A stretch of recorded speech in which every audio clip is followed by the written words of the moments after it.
പൊതു യൂണിറ്റിലെ പ്രിയപ്പെട്ട ആത്മബന്ധുക്കളെ, എല്ലാവർക്കും എൻ്റെ സാദരം പറയുന്നു.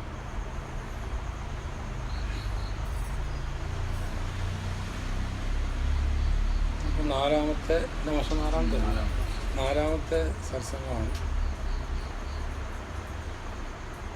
കഴിഞ്ഞ ആഴ്ച അമ്പലാടി ഉണ്ടായിരുന്നു. വ്യാഴാഴ്ച പ്രാർത്ഥന യോഗത്തിൽ നമ്മളിങ്ങനെ ഒത്തുകൂടി ഇരിക്കുക എന്ന് പറഞ്ഞാൽ വലിയൊരു ഭാഗ്യമാണ്. അപ്പം ആദ്യം ഞാനൊരു കഥ പറയാം. ആദ്യം കഥ കേൾക്കുന്നത് ഇഷ്ടമല്ല അല്ലേ? പക്ഷേ കാര്യമുണ്ട്, കാര്യത്തിലേക്ക് പിന്നെ വരാൻ വെച്ചിട്ട്. അപ്പോൾ ആദ്യം ഒരു ചെറിയൊരു കഥയാണ്. അപ്പോൾ ഞാൻ ആദ്യം ആശ്രമത്തിലേക്ക് നിൽക്കുന്ന സമയത്ത് ശിഷ്യപൂജിത എന്നോട്, ബ്രഹ്മചാരിയൊക്കെ ആവുന്നതിന് മുമ്പാണ്, അപ്പം എൻ്റെ അടുത്ത് ഇങ്ങനെ പറയും, ഇങ്ങനെ മഹാത്മാക്കളുടെ അവരുടെ ജീവചരിത്രം, അവരുടെ കഷ്ടപ്പാടൊക്കെ മോനെ വായിച്ച് പഠിക്കണം എന്നൊക്കെ പറഞ്ഞു.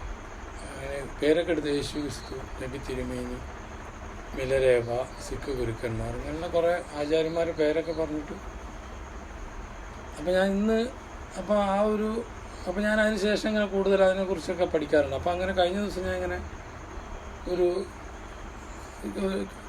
വായിച്ചൊരു അനുഭവമാണ് ഞാൻ ആദ്യം പറയുന്നത്. ഇതൊരു കഥയാണത്, നടന്നതല്ല, ഒരു കഥയാണ്. അപ്പോൾ ഒരു 3 മരങ്ങളുണ്ട്. 3 മരം കേൾക്കുന്നുണ്ട്, ബാക്കിലേക്ക് കേൾക്കാമോ? 3 മരങ്ങളുണ്ട്. അപ്പോൾ അവരിങ്ങനെ അവരുടെ ജീവിതത്തെക്കുറിച്ചുള്ള പ്രതീക്ഷകളൊക്കെ ഇങ്ങനെ പങ്കുവെക്കുകയാണ്. അപ്പോൾ ആദ്യത്തെ മരം പറയും, എനിക്ക് ഒരു തൊട്ടിലാവണമെന്ന് പറയും. അപ്പോൾ തൊട്ടിലാവണമെന്ന് പറഞ്ഞാൽ മരത്തിൻ്റെ ആഗ്രഹം എന്താ വെച്ചാൽ, ഈ തൊട്ടിലാണല്ലോ കുട്ടികളൊക്കെ കിടത്തി താരാട്ട് പാട്ടി അമ്മമാർ ഉറക്കും. അപ്പോൾ ആ താരാട്ട് കേൾക്കാം, പിന്നെ ആ കുഞ്ഞിൻ്റെ ആ ഒരു ചിരിയും കളിയെല്ലാം കാണാമല്ലോ. അപ്പോൾ അതായിരുന്നു ആ ഒന്നാമത്തെ മരത്തിൻ്റെ ആഗ്രഹം. അപ്പോൾ രണ്ടാമത്തെ മരം പറഞ്ഞത് എനിക്ക് വലിയൊരു കപ്പലാവണമെന്ന്, ആ തടി ഉപയോഗിച്ചിട്ട് അപ്പം ഇങ്ങനെ എല്ലാ സമുദ്രങ്ങളിലൂടെ ഇങ്ങനെ ഒഴുകി നടക്കാൻ, ലോകം മുഴുവൻ സഞ്ചരിക്കാനും. മൂന്നാമത്തെ മരം പറയും, എനിക്കൊരു, അതായത് ഈ ലോകത്തിനൊരു പ്രതീക്ഷയും പ്രത്യാശയും നൽകുന്ന എന്തെങ്കിലും ഒന്നാവണമെന്ന് പറയും. അതാണ് 3 മരങ്ങളുടെ ആഗ്രഹം. അപ്പോൾ അത് കഴിഞ്ഞപ്പോൾ കുറച്ച് കഴിഞ്ഞപ്പോൾ ഒരു മരം വെട്ടുകാരൻ വന്ന് അത് 3 മരവും വെട്ടിക്കഴിഞ്ഞപ്പോൾ ആ ആദ്യത്തെ മരം ആഗ്രഹിച്ചത് തൊട്ടിലാവാനാണ്. പക്ഷെ ആ മരം കൊണ്ട് പണിഞ്ഞതൊരു തൊഴുത്തായിരുന്നു. മനസ്സിലായില്ലേ? അപ്പോൾ ആഗ്രഹമല്ല നടന്നത്, തൊഴുത്താണ്. രണ്ടാമത്തെ മരം കപ്പലാണെന്ന് വിചാരിച്ചിട്ട് ആ മരം കൊണ്ട് പണിഞ്ഞതൊരു വഞ്ചിയാണ്, ഒരു തോണി, ചെറിയൊരു മീൻ പിടിക്കാനൊക്കെ പോകുന്ന നമ്മുടെ നാടൻ തോണിയില്ലേ. മൂന്നാമത്തെ മരം ആ മരം അങ്ങനെ ആഗ്രഹിച്ചെങ്കിലും അതിനെ കൊണ്ട് പണിഞ്ഞത് ഒരു കുരിശായിരുന്നു. മനസ്സിലായില്ലേ? കുരിശെന്ന് പറഞ്ഞാൽ അറിയാലോ. അങ്ങനെ കാലം കടന്നുപോയി. അപ്പോൾ ഒരു ദിവസം ഒരു ഭാര്യയും ഭർത്താവും, അവർക്ക് എന്താ പറയുക, ആ ഭാര്യ പ്രഗ്നൻ്റാണ്, പ്രസവിക്കാറായി. അവരിങ്ങനെ ഒരുപാട് സ്ഥലങ്ങളിലൊക്കെ ക്ഷേത്രങ്ങളിലൊക്കെ പോയി. അവിടെ ഒന്നും അവർക്ക് അനുവാദം കിട്ടിയില്ല, അവിടെ ഒന്നും അവർ താമസിപ്പിച്ചില്ല. അവസാനം അവരൊരു തൊഴുത്തിലെത്തി. മനസ്സിലായില്ല?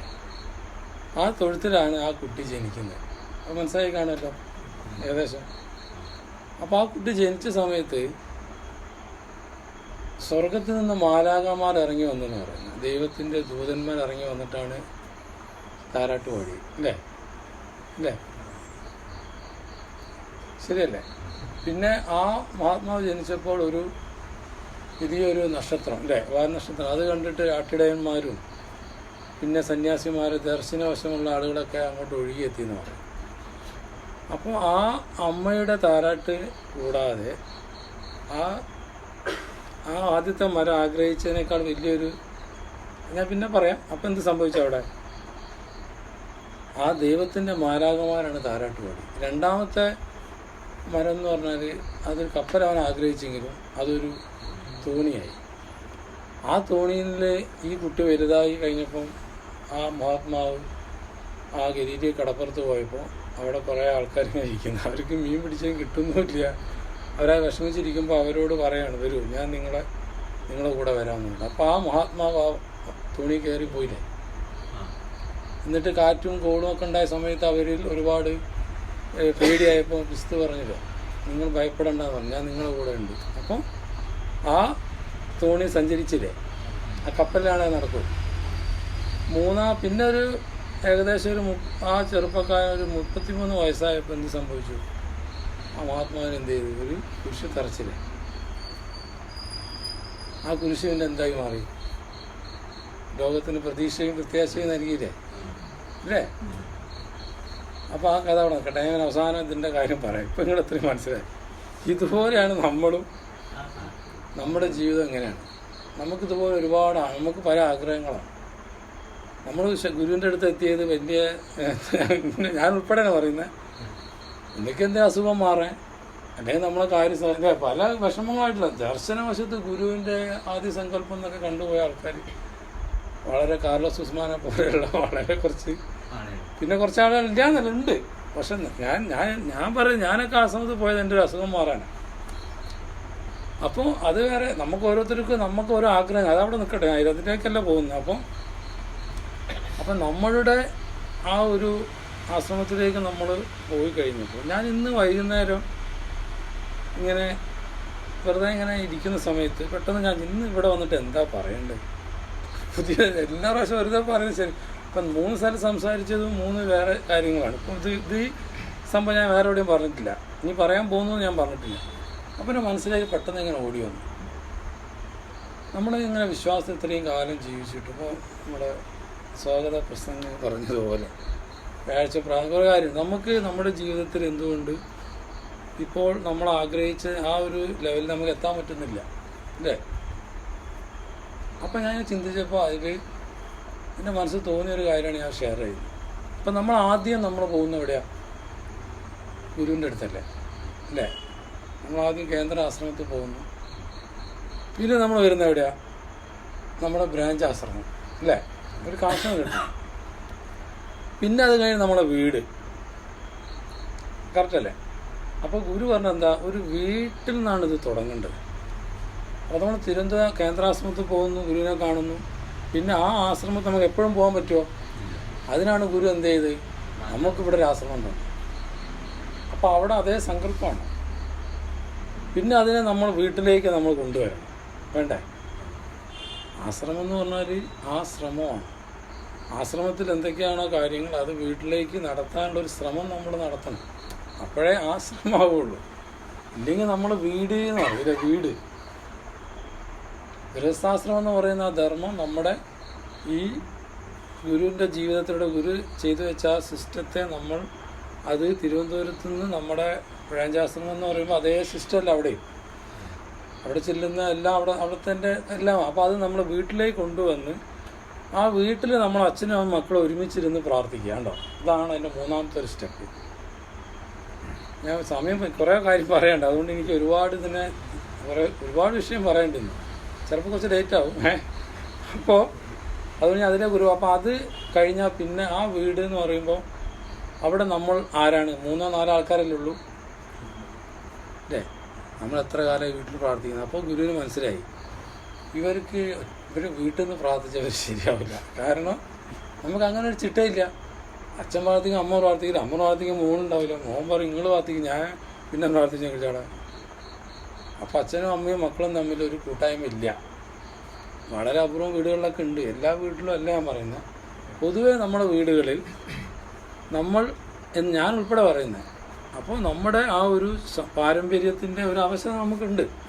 അതുകൊണ്ട് നമുക്ക് എന്തില്ല, ആ വീട്ടിൽ നമ്മൾ വഴക്കൂടാണ് ഭയങ്കര കൂട്ടായ്മ. അങ്ങോട്ടും ഇങ്ങോട്ടും എല്ലാവരും ചീത്ത പിടിക്കും. ഭക്ഷണം കഴിക്കുമ്പോൾ ഭയങ്കര കൂട്ടായ്മ, എല്ലാവരും അങ്ങോട്ട് വാരി കഴിക്കാനും ഉറങ്ങാനൊക്കെ ഭയങ്കര കൂട്ടായ്മയാണ്. സിനിമയ്ക്ക് പോകാനൊക്കെ ഭയങ്കര കൂട്ടായ്മ. പറഞ്ഞ് ഷോപ്പിങ്ങിന് പോകണോ, ലുലുമാൾ ഇവിടെ ഇല്ലാന്ന് ഭാഗ്യം. ഇല്ലെങ്കിൽ വ്യാഴാഴ്ച നാളെയും കാണില്ല, ഒത്തിരി ആളുണ്ടാവില്ല. ശരിയല്ലേ?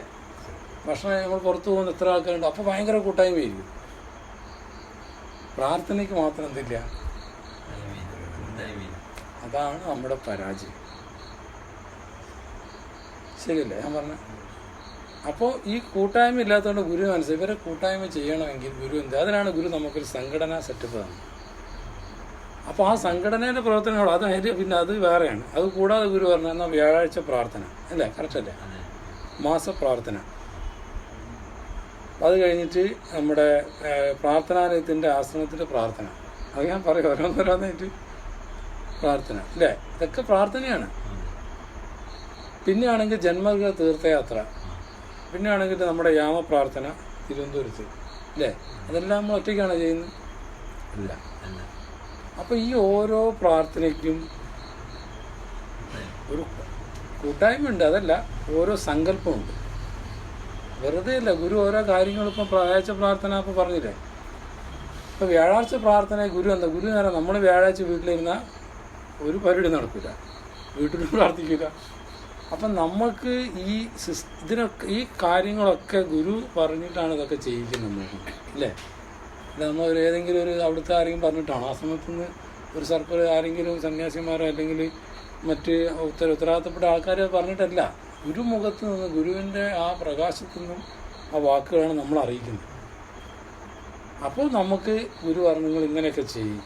അപ്പോൾ വ്യാഴാഴ്ച പ്രാർത്ഥനയുടെ സങ്കല്പം എന്താ, അത് പ്രാർത്ഥിക്കുന്ന വീടും അവരുടെ വീടിൻ്റെ ദോഷം മനസ്സിലായില്ലേ, അവരുടെ കുടുംബദോഷം, പിന്നെ എന്താണ് ഈ അന്തരീക്ഷത്തിൻ്റെ ദോഷങ്ങൾ, ഈ നാടും ഈ പ്രദേശമൊക്കെ എന്താ ഗുരുവിൻ്റെതായി തീരണം. അപ്പോൾ ആ പ്രാർത്ഥനയിലേക്ക് നമ്മൾ ഓരോരുത്തർ വരുമ്പോൾ 6 തൊട്ട് 7 വരെ സമയത്ത് കതിരൂർ യൂണിറ്റിൻ്റെ പ്രാർത്ഥന. അങ്ങനെ ഓരോ കേരളം മുഴുവൻ ഇന്ത്യ മൊത്തം എവിടെയൊക്കെ വിശ്വാസമുണ്ടോ ഗുരു അത് ചെയ്യിക്കുക ഒരേ സമയത്ത്, അല്ലെങ്കിൽ 6 മുതൽ 6:30 വരെ, അങ്ങനെ 2 ടൈമായിട്ടാണ്. അപ്പോൾ ഈ 2 സമയത്തും ഗുരു അവിടെ നിന്ന് എന്ത് ചെയ്യും, ഈ സങ്കല്പം ചെയ്യും. നമ്മൾ ചെയ്യണമെന്നല്ല, നമുക്ക് ചെയ്യാൻ പറ്റുന്നവർക്ക് ചെയ്യാം. അപ്പോൾ ഈ സങ്കല്പം ഇങ്ങനെ ഈ അന്തരീക്ഷത്തിലൂടെ സഞ്ചരിച്ച് എവിടെ എത്തും, കതിരൂർ യൂണിറ്റ് രാമേശ്വരൻ്റെ വീടിൻ്റെ മുകളിൽ വരും. ഇന്ന് നോക്കുമ്പോൾ കുറച്ച് ആൾക്കാരൊക്കെ ഉണ്ട്, ഞാൻ കാര്യമായിട്ട് പറയാം. അപ്പോൾ ഞങ്ങനെ പറഞ്ഞുകൂടെ, എന്നാലും പറയാം വേറെ വഴിയിൽ. അപ്പോൾ ഇന്ന് കുറച്ച് ആൾക്കാരുണ്ട്, അടുത്ത വ്യാഴാഴ്ച പ്രാർത്ഥനയ്ക്ക് ആരുണ്ടാവും, മാത്രം ഉണ്ടാവും. വേറെ കുറച്ചാ 10 5 10 ആളുണ്ടാവും, ഇതൊക്കെ അല്ലേ. അപ്പോൾ ഈ സങ്കല്പം വന്നിങ്ങനെ നോക്കുമ്പോൾ അത് നമുക്ക് ഇവിടെ വരാത്തവർക്ക് അത് കിട്ടുമോ? അവിടെ സംഭവിക്കുന്നത് എന്താ, ഒന്ന് നമ്മൾ വന്നില്ലെങ്കിൽ നമ്മൾ ആ വാക്ക് നമ്മൾ അനുസരിക്കുന്നില്ല. 2 എന്ന് പറഞ്ഞാൽ ആ ഒരു കാര്യം നമുക്ക് കിട്ടുന്നില്ല. അപ്പോൾ ഈ പ്രകാശമായിട്ട് നമ്മുടെ ഈ അന്തരീക്ഷത്തിൽ നിന്ന് ഈ സങ്കല്പം നമ്മൾ ചെയ്യുന്ന ആളുകളിലേക്ക് വരുമ്പോൾ നമ്മളിവിടെ 2 3 6 കുടുംബമാണെങ്കിൽ എന്ത് പറ്റും, ആ നമുക്ക് കിട്ടുമോ, ആ ഭാഗ്യം കിട്ടുമോ? നമ്മൾ എത്രയോ കാലം ആശ്രമത്തിൽ പോകുന്ന കാര്യമുണ്ടോ? അപ്പോൾ ഗുരു എന്താണ് ഇങ്ങനെ ചെയ്തതെന്താ, ഓരോ യൂണിറ്റിലും 10 5 വീടുകൾ കേന്ദ്രീകരിച്ചുകൊണ്ട് അവിടെ ഒരു പ്രാർത്ഥന വെക്കാൻ പറയുന്നത് എന്തിനാ, ആ കൂട്ടപ്രാർത്ഥനയ്ക്ക് അത്രയും മഹത്വം ഉണ്ടെന്നാണ് ഗുരു. നമ്മൾ വീട്ടിലിരുന്ന് ഒറ്റയ്ക്ക് നമ്മൾ എന്തായാലും പ്രാർത്ഥിക്കില്ല. പ്രാർത്ഥിക്കുന്ന ആൾക്കാരുണ്ട്, 1 2 ആൾക്കാർ, കുറച്ച് എല്ലാവരും കൂടി ഒന്നും പ്രാർത്ഥിക്കും. അപ്പോൾ ഒരു ആഴ്ചയിൽ ഒരു ദിവസം ആ വ്യാഴാഴ്ച ഗുരുവിൻ്റെ ദിവസമാണ് അല്ലേ. അപ്പോൾ ആ ദിവസത്തിൽ ഗുരു എപ്പോഴാണ് പറഞ്ഞത്, രാത്രിയാണ് പറഞ്ഞത്. നമ്മൾ പണിക്കൊക്കെ പോയിക്കോ, എന്നാൽ രാവിലെയാണ് ഒരു മനുഷ്യൻ ഉണ്ടാവില്ല, രാത്രി തന്നെ ആളെ കിട്ടുന്നില്ല. അപ്പം ഗുരു നമ്മുടെ സൗകര്യം എന്നുണ്ട്, ദൈവത്തിൻ്റെ ഒരു കഴിവ് കിട്ടിയ ഇസ്ലാം മത പരമ്പരയ്ക്ക് എപ്പോഴാണ്, അവർക്ക് ഉച്ചയ്ക്കാണ് 12 മണിക്ക്. അവരെന്ത് ചെയ്യും, അവർ കട കൂട്ടി പള്ളിയിൽ പോകും, കോടീശ്വരനായാലും. നമ്മൾ 2 ലൈം ജ്യൂസാണ്, നമ്മളൊരാൾ വിളിച്ച് ലൈം ജ്യൂസ് പിടിച്ച് അവിടെ പോകും. 100 രൂപ കച്ചവടമാണെങ്കിൽ വിടൂല നമ്മൾ. പ്രാർത്ഥനയൊക്കെ രാവിലെ വേണമെങ്കിൽ വൈകിട്ട് നോക്കാം.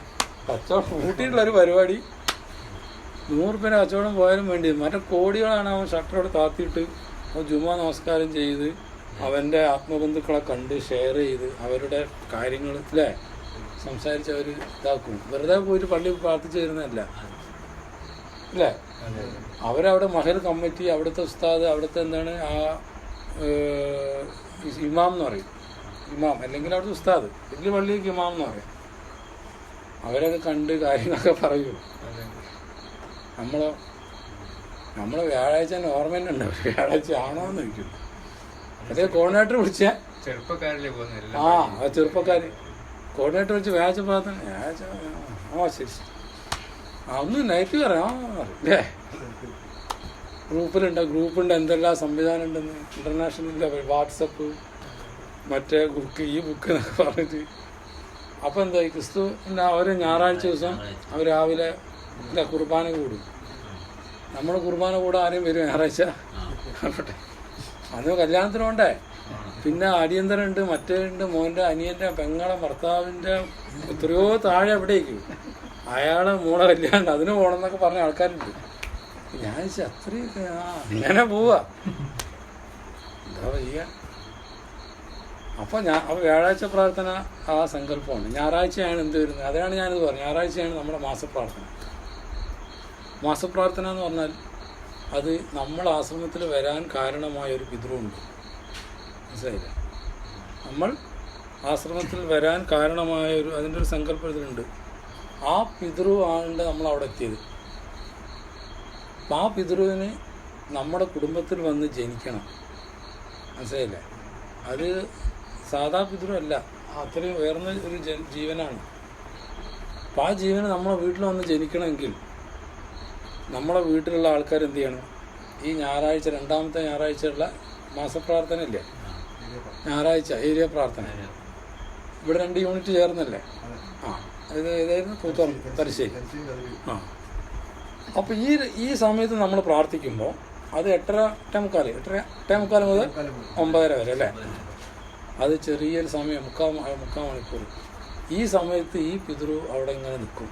നമ്മളെ വീട്ടിലെ പിതൃ നോക്കും, എൻ്റെ വീട്ടിൽ നിന്ന് ആരും പോയോ, എവിടെ പോയേ, നമുക്ക് ഇവിടെ പോണ്ടേ. ഞാനിത് തമാശ പറയല്ല, വളരെ സീരിയസ് ആയിട്ട് പറയുന്നത്. ഗുരു നമ്മളാരും ഒന്നും ചെയ്യില്ല, അതിനെപ്പറ്റി ആരും പേടിക്കണ്ട. ഗുരുവിന് എല്ലാവരും സ്നേഹം. ആര് ചെന്നാലും, കള്ളൻ ചെന്നാലും, പോലീസ് ചെന്നാലും നമ്മൾ എല്ലാ ഗുരുവിനും മക്കളല്ലേ. നമ്മളെത്ര കള്ളം എന്ന് പറഞ്ഞാൽ നമ്മളിൽ തന്നെ കള്ളത്തരം ഉണ്ടല്ലോ, അതാ ഉദ്ദേശിച്ചത്. വേറെ ഒന്നും വിചാരിക്കണ്ട. കഴിഞ്ഞ ദിവസം ഒരു സോമണ്ടോക്ക സ്പീച്ചിലാണ് അദ്ദേഹം പറഞ്ഞിട്ടുണ്ട്, നമ്മൾ എന്തെല്ലാം കാട്ടിക്കൂട്ടുന്നു ഒന്ന് ആലോചിച്ച് നോക്ക്. അതിലേക്ക് പോകുന്നില്ല. എന്നാൽ നമ്മുടെ സ്വകാര്യ ജീവിതത്തിൽ നമ്മൾ എന്തൊക്കെയാണ് സ്ഥിതി. ഇപ്പം എല്ലാവരും ഇങ്ങനെ ഭയങ്കര ഭക്തന്മാരായി ഇരിക്കുന്നുണ്ട്. വീട്ടിൽ പടിയാ വീട്ടിലെത്തി നോക്കണം, അപ്പോഴത്തേക്ക് കാണാം വിശേഷം അവിടുത്തെ ഓരോ കാര്യത്തിലും. ഇതൊക്കെ ചെയ്താലും നമ്മൾ ഗുരുവിൻ്റെ അടുത്ത് പോകുമ്പോൾ ഗുരു നമ്മളെന്തെങ്കിലും പറയുമോ? ഭാര്യ ഭർത്താവിന് വഴക്ക്, ഭർത്താവ് ഭാര്യ, മക്കൾ, ഞാൻ എന്തെല്ലാം പ്രശ്നങ്ങളും ഒരു വീട്ടിൽ. പിന്നെ കുടുംബ പ്രശ്നം വേറെ. പിന്നെ ചില നമ്മൾ ഉപയോഗിക്കുന്ന വാക്കുകൾ പറഞ്ഞാൽ പുറത്തുതന്നെ പറയാൻ പറ്റില്ല. അപ്പം ഇതൊക്കെ ആര് കേൾക്കുന്നുണ്ട്? ഇവിടെ നിങ്ങൾ എന്ത് പ്രവർത്തിച്ചാലും, എന്ത് ചിന്തിച്ചാലും, എന്ത് പറഞ്ഞാലും ഈ പ്രകൃതിയിൽ ഈ സിസ്റ്റം വെച്ചിരിക്കുന്നത് എങ്ങനെയാണെന്ന് വെച്ചാൽ ഞാനിപ്പോൾ രാമകൃഷ്ണനൊരു വഴക്ക് പറയുകയാണെങ്കിൽ, ഉദാഹരണമാണ്, അല്ലെങ്കിൽ ഒരു പറയുന്ന സമയത്ത് ഈ വഴക്കിൻ്റെ ഇടയിൽ ആരുണ്ട്? അപ്പോൾ ഗുരുവിലേക്ക് പോയിട്ട് അത് അങ്ങോട്ട് പോകും. ആ ബോധം എല്ലാവർക്കും ഉണ്ടായാൽ നന്നാണ്. നമ്മളായിരിക്കും ആരും അറിയില്ല. വീട്ടിൽ അച്ഛനും ഭാര്യയും ഭർത്താവിൽ അടി കൂടുന്നത് വാതിലൊക്കെ അടച്ചിട്ടിട്ടല്ലേ, ആരും അറിയില്ല. തിരുവനന്തപുരമൊക്കെ എങ്ങനെ അറിയാനാ? അപ്പോൾ നമ്മുടെ ഗുരു എന്താ ആദ്യം ലഭിച്ചപ്പോൾ ഗുരു എന്താ പറയുക? ഞാൻ നിങ്ങളിൽ നിന്ന് വിട്ടുപോയി എന്ന് നിങ്ങൾ ഒരിക്കലും ചിന്തിക്കരുത് അല്ലേ. ഞാൻ നിങ്ങളെല്ലാവരിലും എല്ലാമായി നിൽക്കുന്നു എന്ന് പറയും അല്ലേ. അപ്പോൾ ഗുരു നമ്മുടെ കൂടെ ഉണ്ട്. നമ്മുടെ കൂടെയല്ല, നമ്മുടെ ഉള്ളിലാണ്, പുറത്തല്ല, നമ്മുടെ ഹൃദയത്തിൻ്റെ ഉള്ളിലുണ്ടാവും. അപ്പം ഞാനിത് പറയുമ്പോൾ എന്തായി? ഗുരു കേൾക്കൂല. എന്നാലും ഗുരു അവിടെ എത്തിക്കഴിഞ്ഞാൽ സുഖമാണോ, എന്തൊക്കെയുണ്ട് മാമ, എന്തെങ്കിലും ചോദിക്കൂലേ, എന്തൊക്കെയുണ്ട് ചേച്ചി എന്നൊക്കെ ചോദിച്ച്. അതെന്തുകൊണ്ടാണ് ഗുരു ചോദിക്കാത്തതെന്നറിയോ? അതിനൊരു കാരണമുണ്ട്. അതാർക്കറിയാം? ഗുരുവിനറിയാം. മനസ്സിലായോ? അതുപോലെ ഗുരുവിനെ അറിയാത്തതുകൊണ്ടല്ല, നമ്മളിങ്ങനെ ചെയ്യുന്ന അറിയാം. അത് നമ്മുടെ ഒരു പാരമ്പര്യത്തിൻ്റെ ഒരു കുറവാണ്. അത് നമ്മൾ തിരിച്ചറിയണം. നമ്മളായിരിക്കും ഒന്നും ഇല്ലേ, കുഴപ്പമൊന്നുമില്ല. ഭയങ്കര കുഴപ്പമാണ്. ഗുരുവിൻ്റെ ഉള്ളിൽ അതൊരു വേദനയായിട്ടുണ്ട്. പക്ഷെ ഗുരു എന്ത് ചെയ്യില്ല, പുറത്ത് കാണിക്കില്ല. എന്നിട്ട് നമ്മളങ്ങ് ചേർത്ത് പിടിക്കും.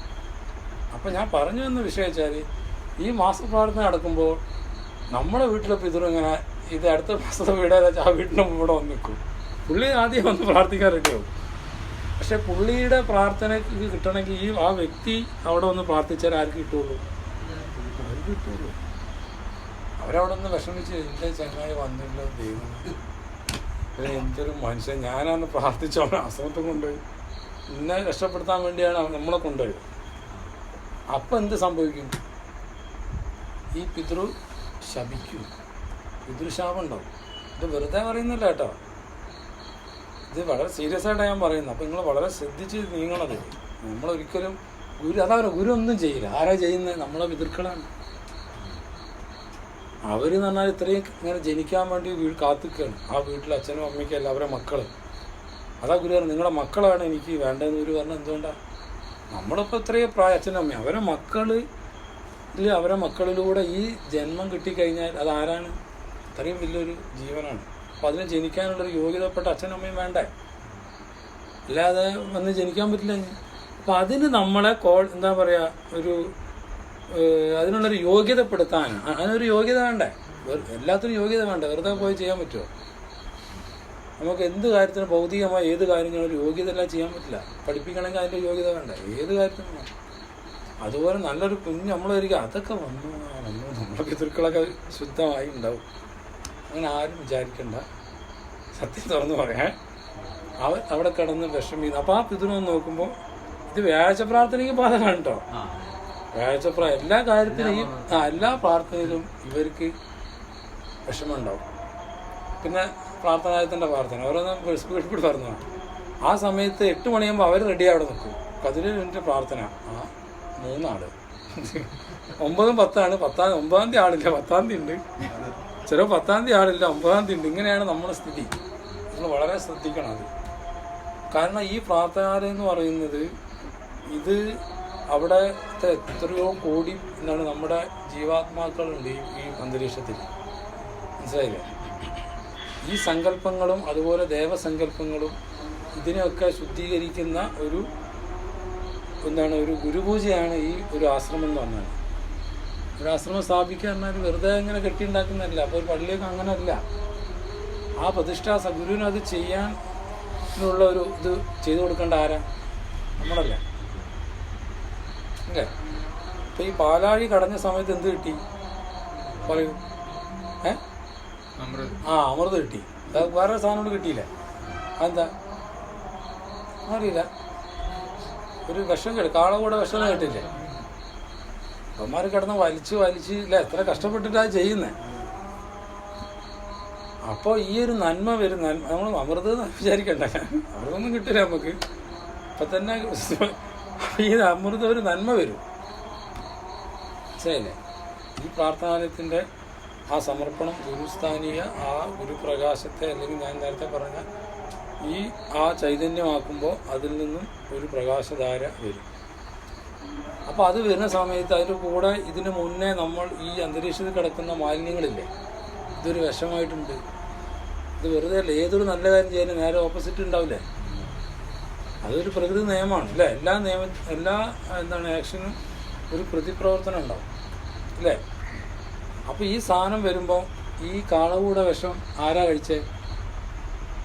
ഇതൊന്നും പഠിച്ചില്ല നിങ്ങൾ? ശിവനല്ലേ? അപ്പോൾ ശിവൻ്റെ നീലകണ്ഠൻ എന്നുള്ള പേര് അതിനൊക്കെ ഒരു സമയം പോക്കണ്ട വെച്ചിട്ടാണ്. പാർവതി ഇങ്ങനെ പിടിച്ചപ്പോൾ അവിടെ ആ വിഷം താഴോട്ട് പോയില്ല. അതാണ് നീലകണ്ഠൻ എന്നുള്ള പേര്. നീലകണ്ഠൻ എന്നല്ലേ ശിവനൊരു പേരുണ്ട്. ഇതാണ് ഇത് കുടിച്ച് വേറെ ആർക്കത് എടുക്കാൻ പറ്റില്ല. ബ്രഹ്മാവിനും വിഷ്ണു ഒന്നും പറ്റില്ല. അപ്പോൾ ശിവൻ അതെടുത്ത് കഴിക്കുകയാണ്, ഇല്ലെങ്കിൽ നശിച്ചു പോകും. അതുപോലെ ഈ വിഷം നമ്മുടെ അതിനാണ് വളരെ സീരിയസ് ആയിട്ട് ഞാൻ പറയുന്നത്. നമ്മുടെ ഈ പ്രാർത്ഥന ഇപ്പോൾ 1 വർഷം കഴിഞ്ഞ് 1.5 വർഷം കഴിഞ്ഞ് നമ്മളിപ്പോഴത് പ്രാർത്ഥിക്കുന്നത് എന്തുകൊണ്ടാണ്? ഈ തടസ്സങ്ങൾ വരുമ്പോൾ നമ്മുടെ ഗുരുസ്ഥാനിയല്ലേ ഇത് ചെയ്യുന്നത്. അപ്പോൾ ഇതെല്ലാം കൂടി എങ്ങോട്ട് പോകും? എങ്ങോട്ട് പോകും? നിങ്ങൾ പറ. ഗുരുവിൻ്റെ ശരീരത്തിലേക്കല്ല. നിങ്ങൾ കണ്ടില്ല ഓരോ ഗുരുവിന് വിഷമം ഉണ്ടാകുന്നുണ്ടില്ലേ? അതാരോ കുഴപ്പം കൊണ്ടാ? നമ്മളുടെയും നമ്മുടെയും കുഴപ്പം കൊണ്ടല്ലേ? അപ്പോൾ ആ പ്രാർത്ഥന നമ്മോട് ചെയ്യുന്ന എന്താ? ഈ സൂക്ഷ്മത്തിലെ ആ വഴിയൊരുക്കലാണ്. ഇപ്പോൾ സ്ഥൂലത്തിലിപ്പം എയർപോർട്ടിൽ ഇറങ്ങി അങ്ങോട്ട് വണ്ടി വിളിച്ച് വരാം, മറ്റന്നൂരിൽ നിന്ന് വരാൻ വലിയ പണിയൊന്നുമില്ല, പോലീസ് പ്രൊട്ടക്ഷനൊക്കെ ഉണ്ടാവും. പക്ഷേ ഈ സൂക്ഷ്മത്തിലിരിക്കുന്ന ഈ ചെങ്ങായിമാർ എന്ത് ചെയ്യും? അത് പോലീസ് പ്രൊട്ടക്ഷൻ തരും. അതിന് മാറ്റേണ്ട ആരാണ്? ഞാനും നമ്മളാണ് മാറ്റേണ്ടത്. അപ്പോൾ ഇതെല്ലാം കൂടി വന്നിട്ട് ആ വിഷമിച്ചാൽ ഗുരുവിന് ചെയ്യാൻ പറ്റുമോ? ഇപ്പോൾ കോഴിക്കോട് പ്രതീക്ഷ ഗുരുവിന് ആ സമയത്തൊക്കെ വയ്യാതെയുണ്ട് ഓരോ സ്ഥലത്ത്. അങ്ങനെ പറയല്ല, വയനാട് കഴിഞ്ഞ് വന്നപ്പോൾ അതാ പറഞ്ഞേ, ഇത് ചില്ലറ ജീവന്മാരുടെ പോരാട്ടമാണിത്. ഗുരുവിൻ്റെ ആ പ്രാർത്ഥനാലയം നമുക്കറിയാമല്ലേ, അത് ചെയ്തപ്പോൾ ഗുരു എത്ര വിഷമിച്ച്. അപ്പോൾ ഓരോ പ്രതിഷ്ഠ വെക്കാൻ ചില്ലറ കളിയല്ല. അപ്പോൾ അതൊരു സൂക്ഷ്മത്തിലുള്ളൊരു യുദ്ധമാണ്. അപ്പോൾ ഇത് മാറ്റാൻ വേണ്ടിയാണ് കതിരൂര് യൂണിറ്റിൻ്റെ അകത്ത് വരുന്ന ഈ നെഗറ്റീവ് എനർജി ഉണ്ട്. ഇതിനെ മാറ്റേണ്ട ആരാ? ഈ യൂണിറ്റുകാരാണ്. അല്ലാതെ പാനൂരിലുള്ള ആൾക്കാരല്ല, അല്ലെങ്കിൽ മട്ടന്നൂരിൻ്റെ ടീമല്ല. അതിനാണ് ഗുരു കണ്ണൂർ ജില്ല 20 unit, 12 unit Thalassery, 8 unit Kannur. അവിടുത്തെ പോരാളികളാണ് നിങ്ങൾ. കതിരൂരിൻ്റെ തേരാളികൾ പോരാളികളാണ്. അപ്പോൾ നിങ്ങളിവിടെ ഇരുന്ന് ഇങ്ങനെ കളിച്ചാൽ നടക്കുന്ന കാഴ്ച. ഇനിയിപ്പോൾ വളരെ സീരിയസ് ആയിട്ടുള്ള കാര്യങ്ങളിലൊക്കെയാണ് പോകുന്നത്. ഇത്രയും ദിവസം കളിച്ച് നമ്മൾ പല രീതിയിൽ നടന്നു. ഇനി അങ്ങനെ നടക്കാൻ പറ്റില്ല. കാരണം ഇനി നമ്മുടെ മുന്നിൽ 1-2 ദൗത്യം. അതാ ഒരു ദൗത്യം എന്ന് പറഞ്ഞാൽ നമ്മൾ പ്രാർത്ഥനാലയം. രണ്ടാമത്തെ ഗുരുവിൻ്റെ 100ാം ജന്മദിനം വരുന്നുണ്ട് 2026 എന്ന് പറയുന്നത്. ഗുരുവിൻ്റെ ഒരു മഹാഗുരുവിൻ്റെ ആ 100ാം ജന്മദിനം തന്നെ എങ്ങനെ ആഘോഷിക്കണം എന്ന് പറ. ഇതുപോലെ പോയാൽ നടക്കും നമ്മൾ. ഇതുപോലെ ആയാൽ പോരാ. അപ്പം നമ്മൾ ആദ്യം ചെയ്യേണ്ട നമ്മുടെ ഈ ആദ്യം പറയട്ടെ, പ്രാർത്ഥനാലയം എന്ന് പറയുന്നത് നമ്മുടെ ഈ കതിരൂർ ഇപ്പോൾ കഴിഞ്ഞ 3-4 യൂണിറ്റ് ഞങ്ങൾ പോയത് അവിടെയൊക്കെ ഈ പറഞ്ഞപ്പോൾ അവിടെ നല്ല മാറ്റമുണ്ട്. അവരൊക്കെ മനസ്സിലായില്ലേ? കാരണം ഇത് നമ്മൾക്ക് മനസ്സിലായിട്ടില്ല ഇതുവരെ എന്താണ്. കാരണം ഇത് എന്ന് പറയുന്നത് നാളെ ഞാനും നിങ്ങളും അല്ലെ നമ്മൾ ഈ ശരീരം വിട്ടുപോയി നിൽക്കേണ്ട സ്ഥലമാണ് ഇത് പ്രാർത്ഥനാലയം. മനസ്സിലായില്ലേ? നമുക്ക് വേണ്ടി നമ്മളിത് പണിയുന്നല്ല, ഗുരുവിനല്ല. ഗുരുവിൻ്റെ ആ സങ്കല്പത്തിൽ ഗുരുവിൻ്റെ അടുത്ത് നമ്മൾ നിൽക്കണമെങ്കിൽ, ഇല്ലെങ്കിൽ നമ്മൾ മറ്റേ കണ്ണൂർ ഇവിടെ പോയി നിൽക്കേണ്ടി വരും. അതാണ് കരിവെള്ളൂർ ആ കാസർഗോഡ് ബോർഡറില്ലേ, കാലിക്കട, അവിടെ പോയി നിൽക്കേണ്ടി വരും. കണ്ണൂർ ജില്ലയിലെ ആൾക്കാർ നമുക്ക് അവിടെ നിൽക്കുന്ന എനിക്ക് തോന്നുന്നു. എല്ലാവരും കാലിയിൽ കടവും പിടിച്ച് നിൽക്കുന്നത്. നിങ്ങൾക്ക് ഇവിടെ വള്ളി ആശ്രമത്തിൽ നിൽക്കണം. അന്ന് രാവിലെ വെള്ളയും വെള്ളയിട്ട് ഞാൻ ഓടി വന്ന് ഇടിച്ചു പോയിട്ടൊന്നും കാര്യമില്ല. നെട്ടൊക്കെ പിടിച്ച് ഭയങ്കര അങ്ങനെ കളിച്ച് ആ കളിയൊന്നും ഇവിടെ ഗുരുവിൻ്റെ അടുത്ത് ആ പരിപാടി നടക്കില്ല അല്ലേ? ചെയ്തവരെ കിട്ടുള്ളൂ. ഇത് വരുന്ന ഈ നന്മ വരുമ്പോൾ ഇതെല്ലാ പേരെഴുതാം. കതിരൂർ യൂണിറ്റ് ഓരോരുത്തർ കുടുംബങ്ങൾ നിങ്ങൾ ലിസ്റ്റ് ചെയ്യുന്നത്. അതുപോലെ ഗുരുവിൻ്റെ അടുത്തൊരു ബുക്കുണ്ട്, രാമകൃഷ്ണൻ്റെ പേരുണ്ട്. ഓരോരുത്തരുടെ പേര് ഞാൻ പറയില്ല. അപ്പോൾ അവിടെ എല്ലാവരും എനിക്ക് അറിയാത്തതുകൊണ്ട് അത് പറയുന്ന സമയമില്ല. അപ്പോൾ ഓരോരുത്തർ സന്ധ്യയൊക്കെ പേരുണ്ടാകും. ഭാസ്കരായിട്ട് അങ്ങനെ ഓരോരുത്തർ പേരുണ്ട്. ആ പേരിൽ ഓരോ കോളം ഉണ്ടാവും. ഒരു കോളം വ്യാഴാഴ്ച പ്രാർത്ഥന, ഒരു കോളം മാസപ്രാർത്ഥന, ഒരു കോളം നമ്മുടെ പള്ളി ആശ്രമത്തിൻ്റെ പ്രാർത്ഥന. അപ്പോൾ അതിലൊക്കെ നിൽ കഴിഞ്ഞ്. അപ്പോൾ അതോടുകൂടി നമ്മൾ എവിടെ നിൽക്കുമെന്ന് പോലും അറിയാമല്ലോ. അപ്പോൾ എയറിൽ നിർത്തും നമ്മളെ. തലയെ പോയി നിർത്താം. തല കുത്തി നിൽക്കേണ്ടി വരും. തല തിരിച്ചിട്ട് മുകളിൽ നിർത്തിക്കും. കണ്ടില്ലേ ചില പിതൃക്കൾ ഇങ്ങനെ തല കുത്തി നിൽക്കുന്ന അഗസ്ത്യ മഹർഷിയുടെ ഒക്കെ വായിച്ചില്ലേ? അപ്പോൾ നമ്മൾ അങ്ങനെ നിൽക്കണോ, നേരെ നിൽക്കണോ, ഗുരുവിൻ്റെ അടുത്ത് പോയി നിൽക്കണോ? ആ ബുക്കിൻ്റെ അകത്ത് ഓരോരുത്തർക്കും ഓരോ പേജ് നമുക്ക് കുറേ പേജുണ്ടാവും. കാരണം അങ്ങനെയാണ് നമ്മളെ സ്ഥിതി. അപ്പോൾ അതുകൊണ്ട് നമ്മൾക്ക് ആ മറ്റുള്ള ബുക്ക് നമ്മൾ നോക്കണ്ട. മറ്റുള്ള ബുക്കുകളുടെ പേര് വന്നിട്ട് വലിയ കാര്യമൊന്നുമില്ല. ഗുരുവിൻ്റെ പുസ്തകത്തിൽ പേരുണ്ടോ അവിടെ ചെല്ലുമ്പോൾ പേര് വിളിക്കും. ഓരോരുത്തർ എന്തിനാ അങ്ങോട്ട് പോകണല്ലോ. നമ്മളൊക്കെ ഇവിടെ അധികാരമൊന്നും ഉണ്ടാവില്ല. അവിടെ ചെല്ലുമ്പോൾ ചിത്രഗുപ്തൻ്റെ വഴി ബുക്ക് അവിടുത്തെ ഒരാളുണ്ടാവും. പേര് മാറ്റം ഉണ്ടാവുന്നുള്ളൂ. ഹാജർ വിളിക്കും. വരൂ, നോക്കും. അതോടുകൂടി ഒന്നും ഉണ്ടാവില്ല. നിങ്ങളോട് തന്നെ ചോദിക്കുക. അപ്പോൾ തോന്നുക പ്രായച്ച പ്രാർത്ഥന പങ്കെടുത്തോ ഇല്ല, അങ്ങനെ ചോദിക്കുക. അവിടെ ക്ലോസ് ചെയ്യും. നിങ്ങളെ ക്ലോസ് ചെയ്തിട്ട് ജഡ്ജ്മെൻ്റ് ഉണ്ടാവും. ഓരോ വക്കീൽമാർ കോട്ടക്കെട്ട് വരും. തിരിച്ചും മറിഞ്ഞു ഒന്നും പറയാൻ പറ്റൂല. ഒന്നും പറയേണ്ട ആവശ്യമില്ല, എല്ലാം റെക്കോർഡിക്കാണ്. അപ്പം നമ്മൾ പറയും എനിക്ക് അന്ന് കല്യാണം ഉണ്ടായിനി, അന്ന് മറ്റേ ഇതുണ്ടായെന്ന് പറഞ്ഞാൽ ഇതൊന്നും അവിടെ എടുക്കില്ല. നിങ്ങൾ എക്സ്ക്യൂസുകൾ ദൈവത്തിൻ്റെ അടുത്തൊരു എക്സ്ക്യൂസ് നടക്കില്ല. അപ്പോൾ ഈ 10-ാം തീയതി നാളെ പ്രാർത്ഥനയാണ്. നിങ്ങൾക്ക് ഗോൾഡൻ ചാൻസ്. നിങ്ങൾക്ക് ഒരു യൂണിറ്റിനും കിട്ടാത്ത ഭാഗ്യമാണ്. പിറ്റേ ദിവസം തന്നെ നിങ്ങൾ ഇവിടുന്ന് ഒരു വണ്ടി ഓട്ടോറിക്ഷയൊക്കെ എങ്ങനെയെങ്കിലും ആൾക്കാർ അവിടെ വന്ന് പ്രാർത്ഥിക്കണം. അത് നമ്മൾ എൻ്റെ വാക്ക് കേട്ടല്ല, ഗുരുവിൻ്റെ വാക്കാണ് ആ ഒരു പ്രാർത്ഥന ചെയ്യുന്നത്. നമ്മളെ ഇഷ്ടത്തിന് ചെയ്യുന്നതല്ല. അപ്പോൾ ഗുരുവിൻ്റെ ആ സങ്കല്പം അവിടെ ഉണ്ടാവും. നമ്മുടെ ആൾക്കാർ അവിടെ നോക്കിക്കും, അവർ വിഷമിക്കും. പിന്നെ ആര് വിഷമിക്കും? അവിടെ ഇരിക്കുന്ന നമുക്കൊരു വിഷമം ഉണ്ടാവില്ലേ? അപ്പോൾ എല്ലാവർക്കും വിഷമം കൊടുത്താൽ എന്ത് ചെയ്യാൻ പറ്റും? നമ്മളെ കാര്യം എന്താവും? മനസ്സിലായില്ലേ? അപ്പോൾ ആ ഒരു സങ്കടം, അതിനൊരു കഥ ഉണ്ട്, അത് ഞാൻ പറഞ്ഞുതരാം. ആ ഒരു ചെറിയൊരു കഥ കൂടി ഞാൻ പറയാം. കഥയല്ല, ഒരു അനുഭവം. അത് ഒരു സൂഫി സന്യാസി, അദ്ദേഹം ഈ സങ്കടത്തിൻ്റെ കാര്യം പെട്ടെന്ന് ഓർമ്മ വന്നു. അദ്ദേഹം ഇങ്ങനെ ഒരു പൂന്തോട്ടത്തിൽ ഇങ്ങനെ ധ്യാനിച്ചിരിക്കും. ഇത് കഥയല്ല, നടന്ന സംഭവമാണ്. ധ്യാനിച്ചിരിക്കുമ്പോൾ ഒരു കുഞ്ഞിക്കുരുവി എന്നിങ്ങനെ ഇയാൾ ഡിസ്റ്റർബ് ചെയ്യും. അങ്ങോട്ട് പറഞ്ഞു, ഇയാൾ ധ്യാനിച്ചിരിക്കുക, ധ്യാനത്തിൽ കോൺസെൻട്രേഷൻ കിട്ടില്ല. ഈ കുരുവി കുഞ്ഞു കുരുവിയാണ്. അത് വന്ന് ഇങ്ങനെ ഡിസ്റ്റർബ് ചെയ്യുന്ന സമയത്ത് ഇയാളെ കൈയോട് ഒറ്റ ഇങ്ങനെ പിടിച്ചു. ആ കുരുവിനെ കൈ പിടിച്ച്, ചെറിയ കുഞ്ഞല്ലേ, കുരുവി എന്ന് പറഞ്ഞാൽ ചെറുതല്ലേ, കുഞ്ഞു കുരുവാൻ അത്രയും ചെറുതാണ്, പിടിച്ച് കഴിഞ്ഞപ്പോൾ ഇയാൾക്ക് ഇങ്ങനെ കൈ പിടിച്ച് ഞെരിച്ച് ഇങ്ങനെ. അപ്പോൾ അതിൻ്റെ അമ്മക്കുരുവി ഉണ്ട്, ഉണ്ടോ, അമ്മക്കുരുവി അവിടെ കിടന്ന് ഇങ്ങനെ കരച്ചിലാണ്, വിടാൻ വേണ്ടി ഇങ്ങനെ വിട് അതിൻ്റെ ഭാഷയിൽ ഇങ്ങനെ. അപ്പോൾ ഇയാളെന്ത് ചെയ്ത് വിട്ടില്ല, അതിനെ ദേഷ്യം പിടിച്ച് ഞെരിച്ച് കൊന്നാണ്. അത് കഴിഞ്ഞ് അന്ന് രാത്രിയായപ്പോൾ ഇയാളെ കാല് രണ്ടും തന്നു. ഉണ്ടോ, അയാൾക്ക് ഇസ്ലാം മതം അയാൾക്ക് നിസ്കരിക്കാൻ പറ്റൂല. പിന്നെ അയാളെ കിടക്കലായിപ്പോയി. പിന്നെ അയാൾ ഇരുന്നിട്ടാണ് ഇതൊക്കെ ചെയ്തത്. അദ്ദേഹം ഭയങ്കര വിഷമായി. പിന്നെ മനസ്സിലായില്ലേ. അങ്ങനെ ഇദ്ദേഹം 1 വർഷം കഴിഞ്ഞ് ഇത് സംഭവിച്ച് 1 വർഷം പൂർത്തിയായെന്ന്. ഇയാൾ നല്ലൊരു ഭക്തനാണ്, പക്ഷെ ആ ഒരു നിമിഷത്തിന് അങ്ങനെ സംഭവിച്ചു പോയി. അതാണ് ഞാൻ പറയുന്നത്. ആ രാത്രി ഇദ്ദേഹത്തിനൊരു സ്വപ്ന ദർശനം ഉണ്ടായി, പ്രവാചകൻ്റെ. പ്രവാചകൻ വന്നിട്ട് ഇങ്ങനെ ഇദ്ദേഹം ഇങ്ങനെ ഈ ആവലാതി പറയും, എനിക്കിങ്ങനെ ഒരു ഞാൻ എന്ത് തെറ്റ് വിഷമിച്ചിട്ട് ഇങ്ങനെ പറയും. അപ്പോൾ പ്രവാചകൻ പറയും, നീ 1 വർഷം മുമ്പ് ഒരു കുഞ്ഞിക്കുരുവിയെ കൊന്നില്ലെന്ന് ഇല്ലേ. അപ്പോൾ ആ വിഷമം ആ അമ്മക്കുരുവിക്ക് സഹിച്ചില്ല, മനസ്സിലായോ. അപ്പോൾ അമ്മക്കുരുവി എന്ത് ചെയ്ത്, അള്ളാഹു ആ ദൈവത്തിനോട് സങ്കടം പറഞ്ഞു. വേണ്ട, ഒരു വിഷമം പറഞ്ഞു. അയാളിങ്ങനെ കൊന്നല്ലോ എന്നുള്ള മനസ്സിലായില്ല. ഒരു സങ്കടം പറഞ്ഞപ്പോൾ എന്തായി, അയാൾക്ക് ആ കർമ്മഗതി ഉണ്ടോ, അയാളിങ്ങനെ കിടന്ന് അയാൾക്ക് ഭയങ്കര സങ്കടമായി. പിന്നെ അയാളുടെ പ്രാർത്ഥനയായി, ഭയങ്കര കുറ്റബോധമായി. അങ്ങനെ കുറേ കഴിഞ്ഞ് വീണ്ടും ഏകദേശം 1 വർഷം ആവാറ്, 2ാമത്തെ വർഷം ആ ഒരു സമയം കറക്റ്റായ സമയത്ത് ഇയാളെ വീട്ടിലൊരു പൂച്ചക്കുട്ടിയുണ്ട്, ചെറിയ പൂച്ചക്കുട്ടി. ആ കുട്ടീനെ ഒരു പാമ്പ് വന്നിങ്ങനെ ഓടിക്കുകയും പിടിക്കാൻ വേണ്ടിയിട്ട്. അങ്ങനെ ഇത് ഇയാൾ കണ്ട്. അപ്പോൾ ഈ പാമ്പ് ഇതിനെ പിടിച്ച് വായിലായി. അപ്പോൾ ഇയാളുടെ കയ്യിൽ വടി ഉണ്ടായിരുന്നു, അതെടുത്ത് ഒറ്റ ഏറുമായിരുന്നു. അപ്പോൾ അത് പോയിട്ട് പാമ്പിൻ്റെ തലയ്ക്ക് ഉണ്ട്. അപ്പോൾ ഈ പാമ്പ് എന്ത് ചെയ്ത് ഈ പൂച്ചക്കുട്ടിയെ വിട്ടിട്ട് പോയി കിടന്നു. പൂച്ചക്കുട്ടി രക്ഷപ്പെട്ടു. അത് കഴിഞ്ഞതിന് ശേഷം അദ്ദേഹത്തിന് ഭയങ്കര ഒരു സന്തോഷം, ഞാനൊരു ജീവനെ രക്ഷിച്ചല്ലോ, ഇന്നിങ്ങനെ ആയല്ലോ.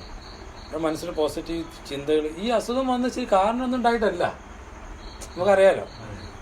അതൊരു ഈ കർമ്മഗതി കൊണ്ട് വന്നു. അതിന് പ്രത്യേകിച്ച് കാരണമൊന്നുമില്ല, പെട്ടെന്ന് അങ്ങ് സംഭവിക്കുകയാണ്.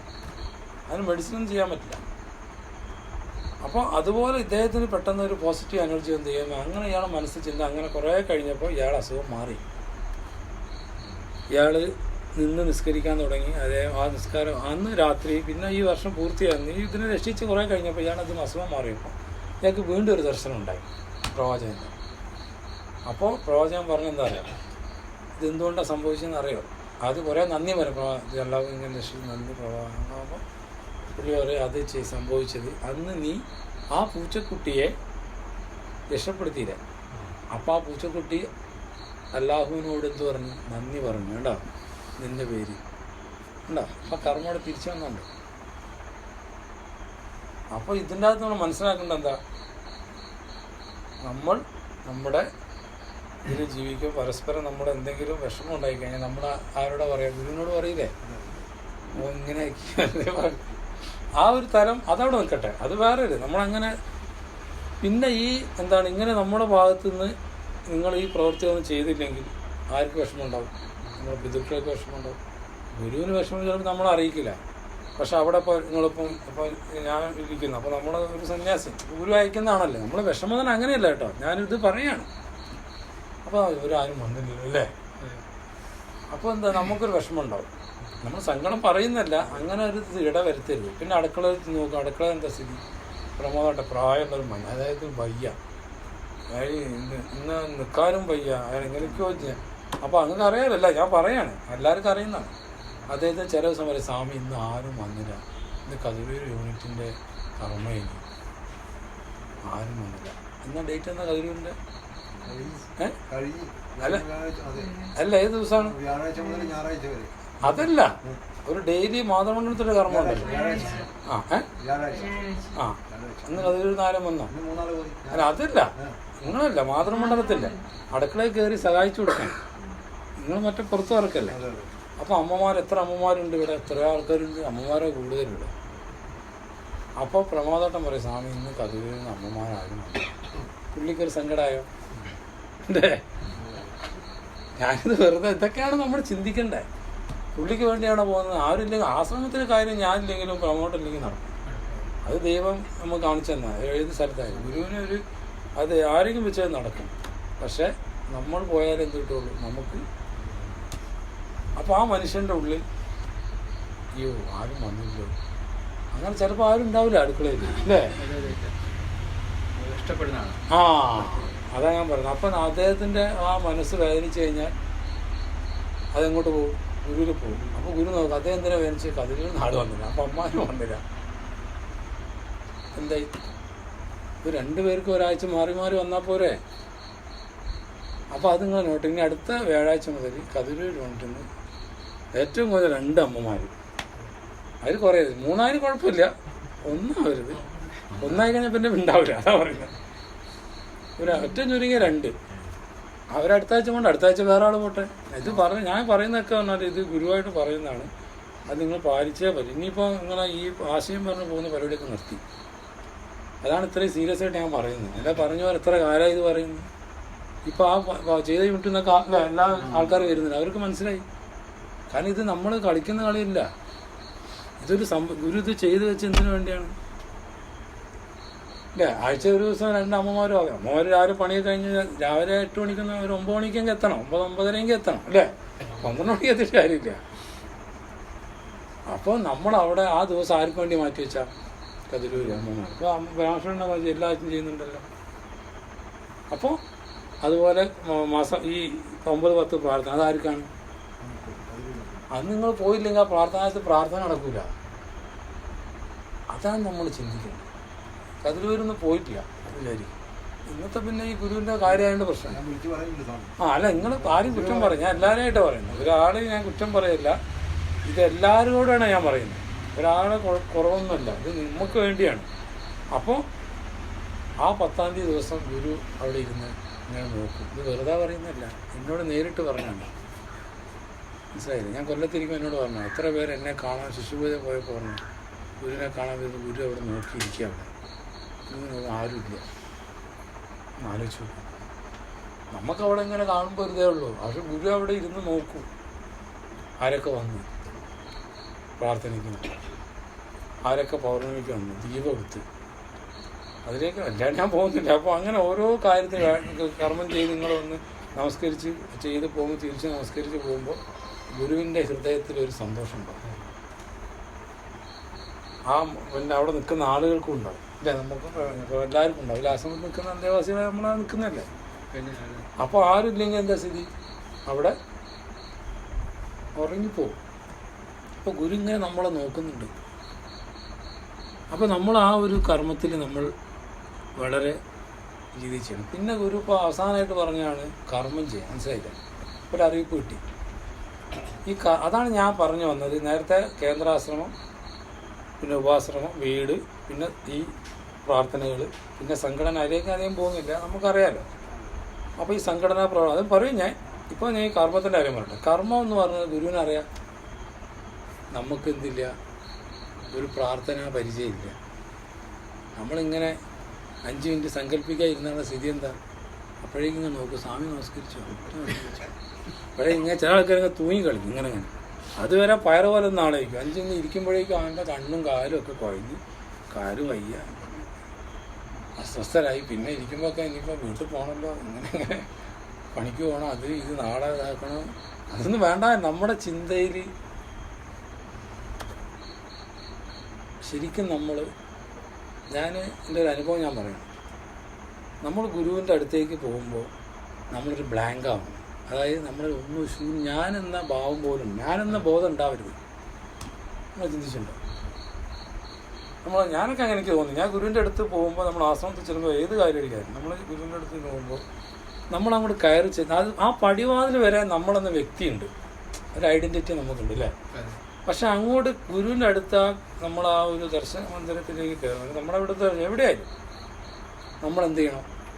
നമ്മളങ്ങ് ഉപേക്ഷിക്കണം. ഉപേക്ഷിക്കാനൊക്കെ ഞാൻ പറയുന്നത് മനസ്സിലാവുന്നുണ്ടെങ്കിൽ നിങ്ങൾ എടുക്കാൻ വേണ്ടി ഞാൻ പറയാം. അതായത് പിന്നെ നമ്മളില്ല,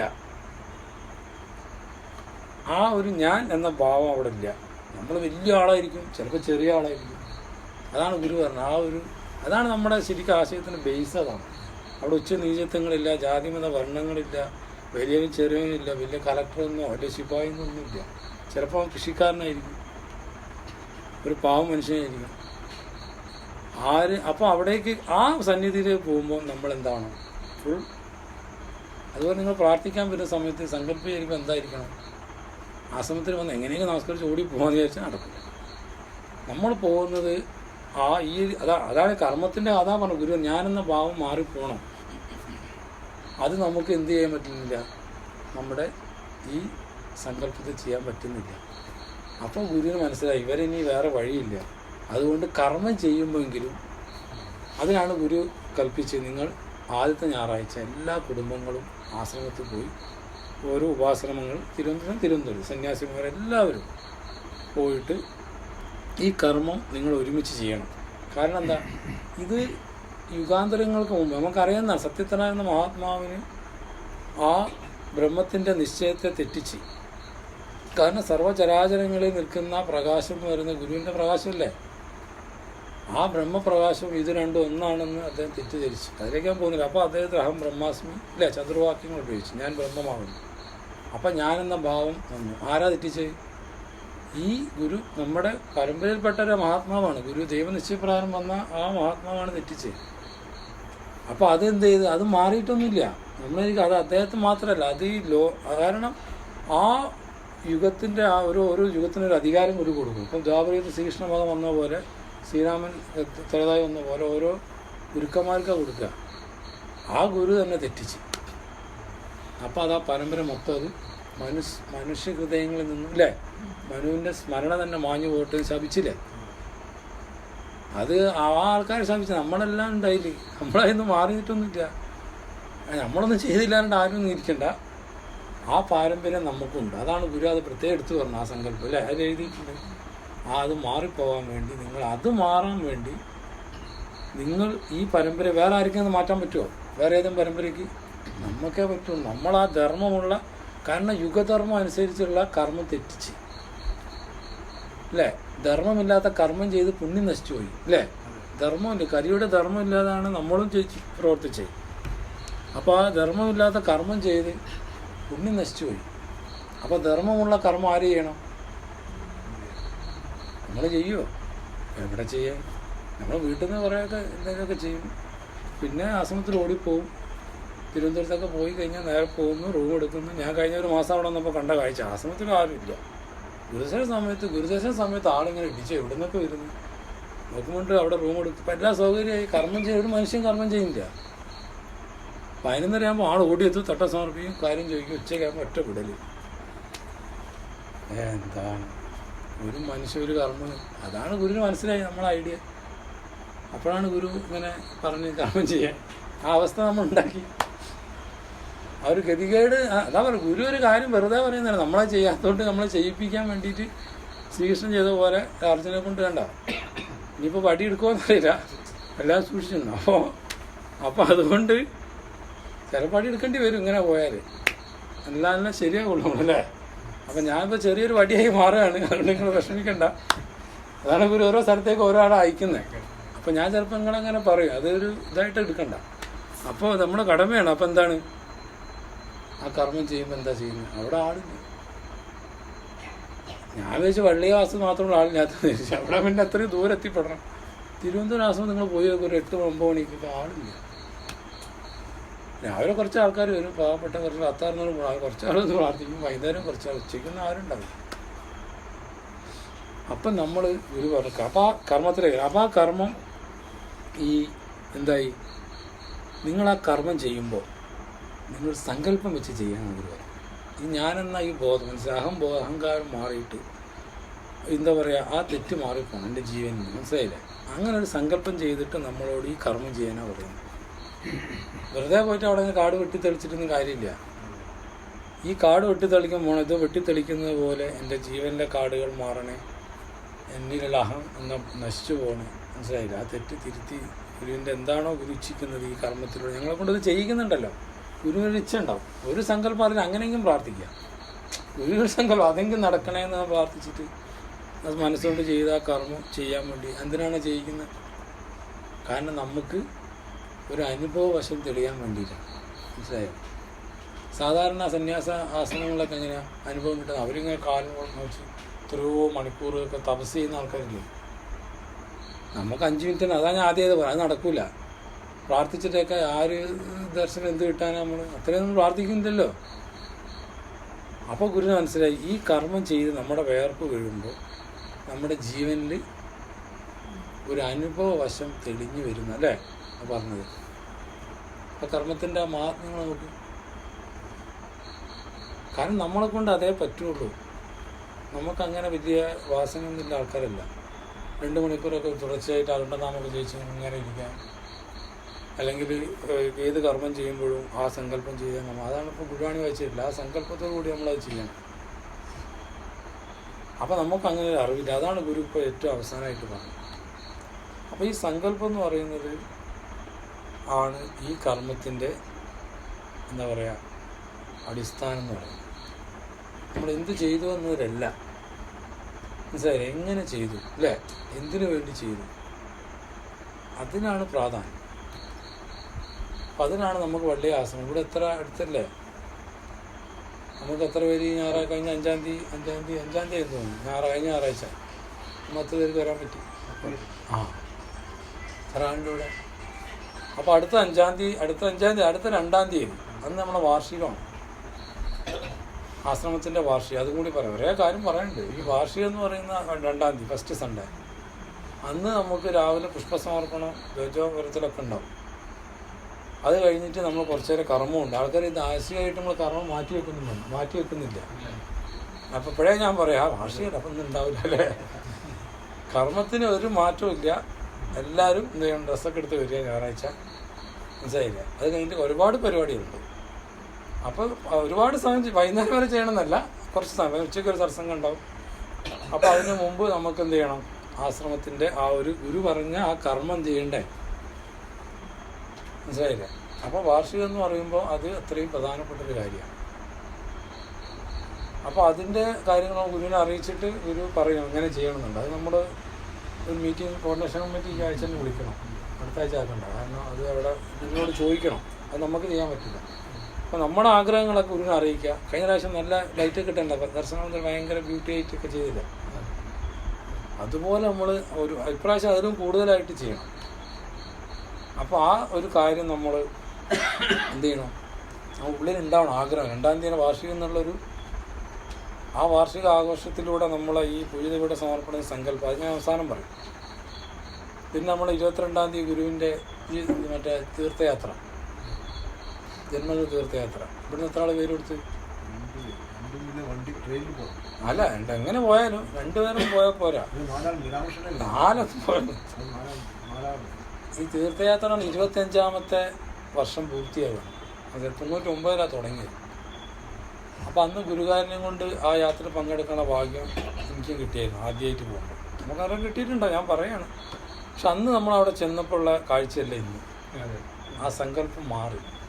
25 വർഷങ്ങൾക്ക് മുമ്പ് ചെയ്ത ആ കർമ്മം ഈ ഒരു പൂർത്തീകരണം എന്ന് പറയുമ്പോൾ അത് വലിയൊരു സങ്കല്പമാണ്. അത് ഗുരുവിൻ്റെ ഒരു സങ്കല്പമുണ്ട്. അതാണ് ഞാൻ പറയുന്നത്. അപ്പം അത് നമ്മൾ ആ ഗുരു കടന്നുപോയ വഴിയിലൂടെ ശിഷ്യന്മാർ ഈ ഒരു അവധൂത് പോലെ യാത്ര ചെയ്ത് ഗുരുസന്നിധിയിൽ സമർപ്പിക്കുമ്പോൾ അവിടെ ഈ ഗുരുവിൻ്റെ ജന്മഗൃഹ സമുച്ചയം നിങ്ങൾ ചിന്തിച്ചിട്ടുണ്ടോ?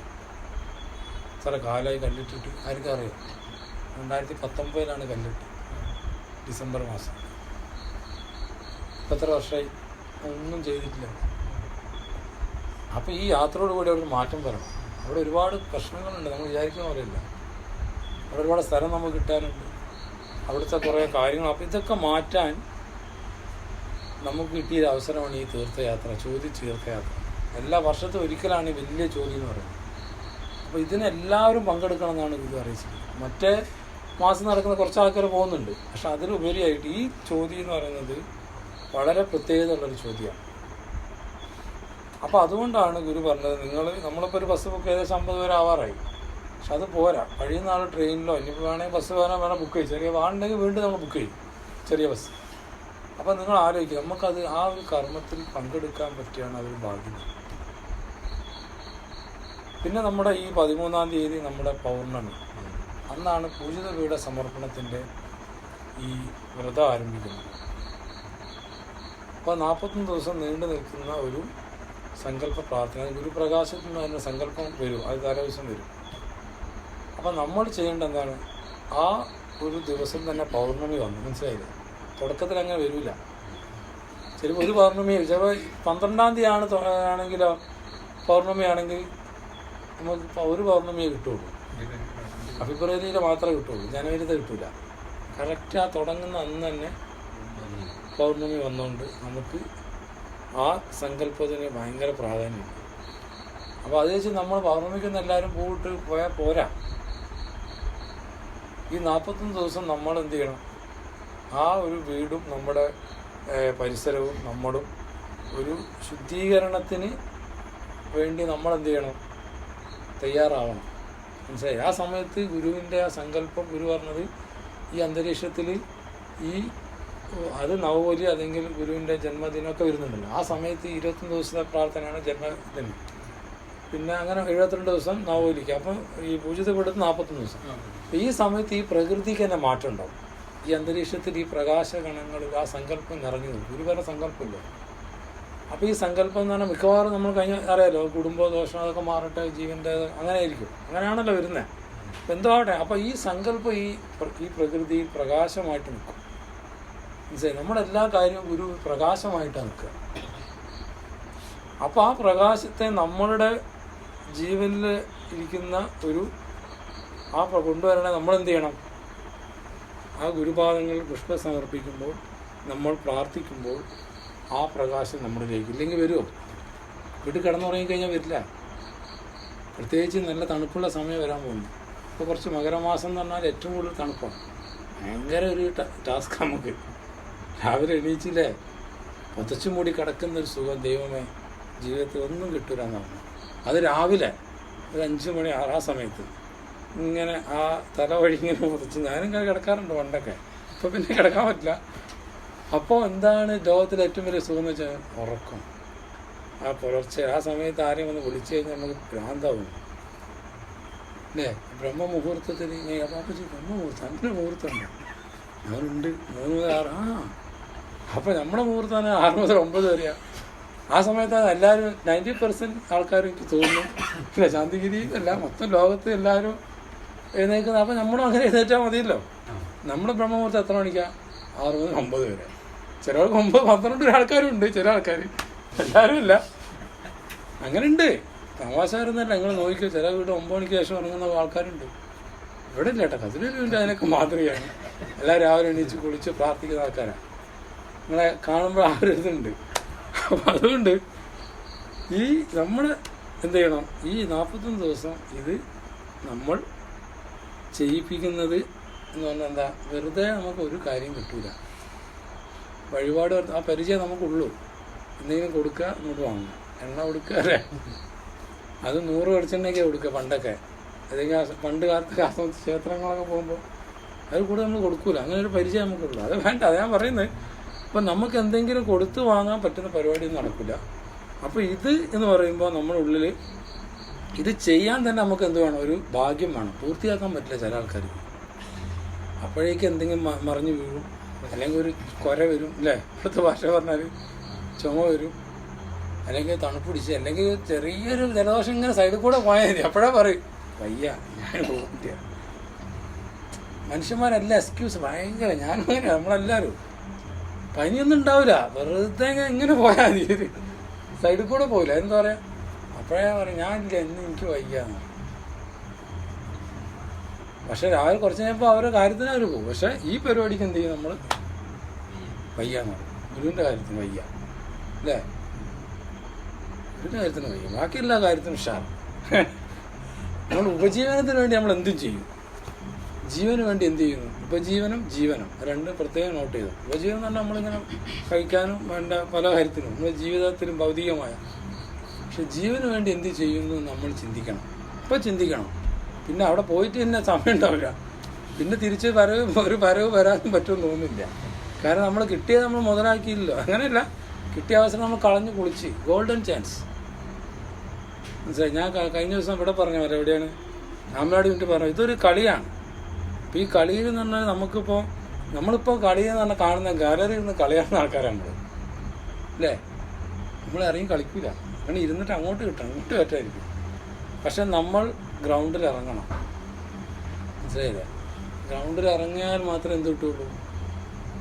കളിക്കാൻ പറ്റുള്ളൂ. നമ്മളെതിരെ കളിക്കുന്ന ആരാ കളിക്കണം? എതിർ ടീം ആരാ? നിങ്ങൾ പറ. നമ്മൾ നേരത്തെ ഞാൻ പറഞ്ഞില്ല, ഈ ശക്തികൾ നമ്മുടെ കൂടെ അവർ കളിക്കും. അപ്പുറത്ത് അവർ പറഞ്ഞാൽ ഫുൾ പവറാണ്, നമ്മൾക്കൊരു പവറും ഇല്ല. അറിയാലോ, ഇന്ത്യയും മറ്റേ ബ്രസീലും അല്ലെങ്കിൽ അർജന്റീനയും പോലെയാണ്. അവർ അർജന്റീന, മെസ്സി, റൊണാൾഡോ എല്ലാവരും അടുത്തുണ്ട്. പിന്നെ ആരോ പേരിട്ടില്ല പോട്ടെ, മറ്റേ നെയ്മർ. അവർ 3 ആളാണ് അവരുടെ ഭാഗത്ത്. നമ്മുടെ ഭാഗത്ത് ആരാളുള്ളത്? ഒരു ദിനേശ് കുമാർ, ഒരു മനോജ് കുമാർ, അല്ലേ? രാമകൃഷ്ണൻ, ഇങ്ങനെയുള്ള ആൾക്കാരാണ്. അപ്പം നമ്മുടെ ജീവിതത്തിൽ നമുക്ക് ഇത് കിട്ടണമെങ്കിൽ നമ്മൾ എന്ത് ചെയ്യണം? ഈ കളിയിൽ ജയിക്കണമെങ്കിൽ നമുക്ക് എന്ത് വേണം? ഗുരു എന്ന് പറഞ്ഞാൽ ഗുരു നമ്മളെ കോച്ചാന്ന് വിചാരിച്ചു. ഒരു ഉദാഹരണം പറയാം. കോച്ച് ഗ്രൗണ്ടിൽ ഇറങ്ങി കളിക്കുമോ? നമ്മളൊക്കെ പഠിച്ച് നിങ്ങൾ വേഷപാത്രത്തിന് പോകാം, മത്സരത്തിന് പോകാമൊക്കെ പറയും. നമ്മൾ പോവില്ല.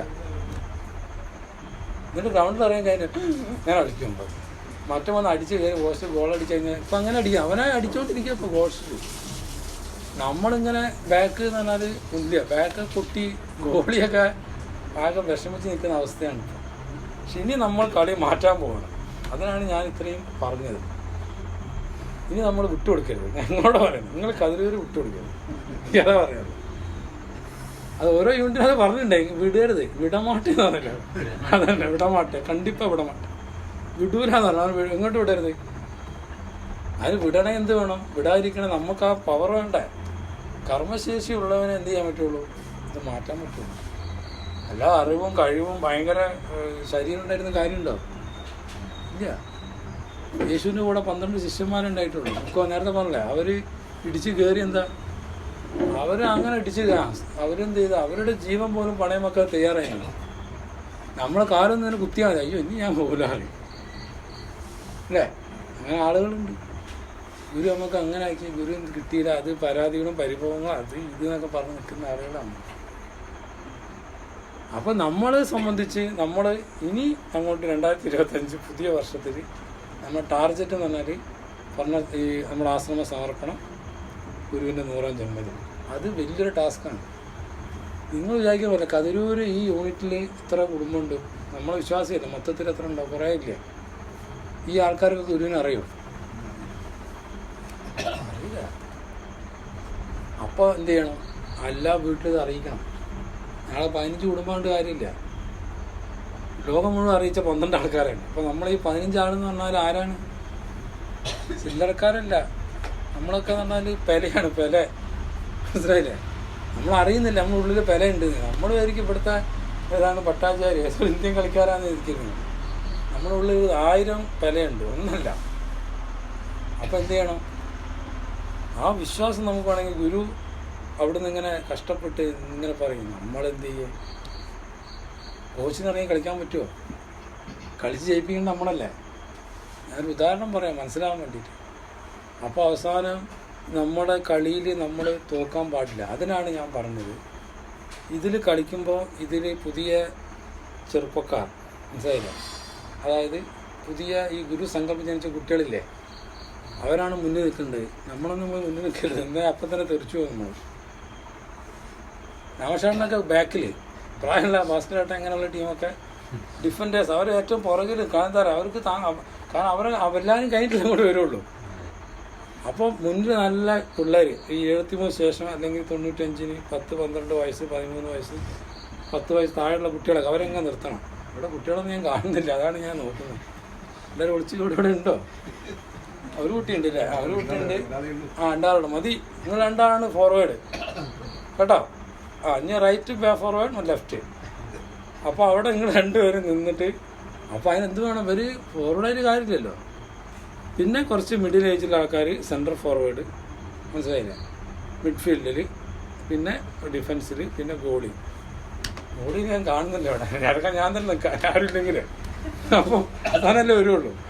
അപ്പോൾ അങ്ങനെ എതിർ ടീം എന്ന് പറഞ്ഞാൽ ആരാന്ന് അറിയാൻ വിചാരിച്ച് നേരത്തെ പറഞ്ഞില്ലേ, ഈ സൂക്ഷ്മത്തിലുള്ള ഈ പൈശാചി ശക്തികളാണ്. ഇവരിങ്ങോട്ട് പാഞ്ഞു വന്നിട്ട് ഇവരിങ്ങനെ നമ്മളെ പോസ്റ്റിൽ ഗോളടിച്ചിട്ട് ഇങ്ങനെ നിൽക്കുക. ഓരോ ആരുമില്ല, തടയാനും ഇല്ല.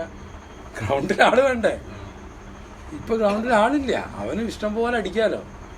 അപ്പോൾ ഗുരു പറഞ്ഞു, നിങ്ങൾ 2020 നിങ്ങൾ ഇറങ്ങും, വ്യാഴാഴ്ച പ്രാർത്ഥനയിൽ പോകും, മാസപ്രാർത്ഥന, ആശ്രമത്തിൻ്റെ പ്രാർത്ഥന, കർമ്മം, ഇതൊക്കെ ചെയ്യുമ്പോൾ എന്തായി? നമ്മൾ ഗ്രൗണ്ടിൽ ഇറങ്ങി. മറ്റു വീട്ടിലിരിക്കുക എങ്ങനെ? നമ്മൾ പണിക്ക് പോകുന്നു, വീട്ടിൽ വരുന്നു, 3 പ്രാവശ്യം ആണ്ടാവാൻ ചൊല്ലി പിന്നെ വീട്ടിൽ പണിക്ക് പോകും. ഇങ്ങനെയാണ് നമ്മുടെ ജീവിതം. നമ്മൾ ഉപജീവനത്തിന് വേണ്ടി പായാണ്, പാഞ്ഞ് അവസാനം നമ്മൾ ഒരു ദിവസം പോകും. ആ സമയത്ത് ഒന്നും നമ്മൾ നേടിയ സാമ്രാജ്യങ്ങൾ, നമ്മുടെ സമ്പാദ്യങ്ങളല്ലേ, നമ്മുടെ ബാങ്ക് ബാലൻസ്, നമ്മുടെ അത് വേണ്ട, എല്ലാം വേണം. പക്ഷെ അതിലെന്ത് വേണം? ഇതൊന്നും നമ്മൾ കൊണ്ടുപോകില്ല എന്നുള്ളൊരു ബോധം ആർക്ക് വേണം?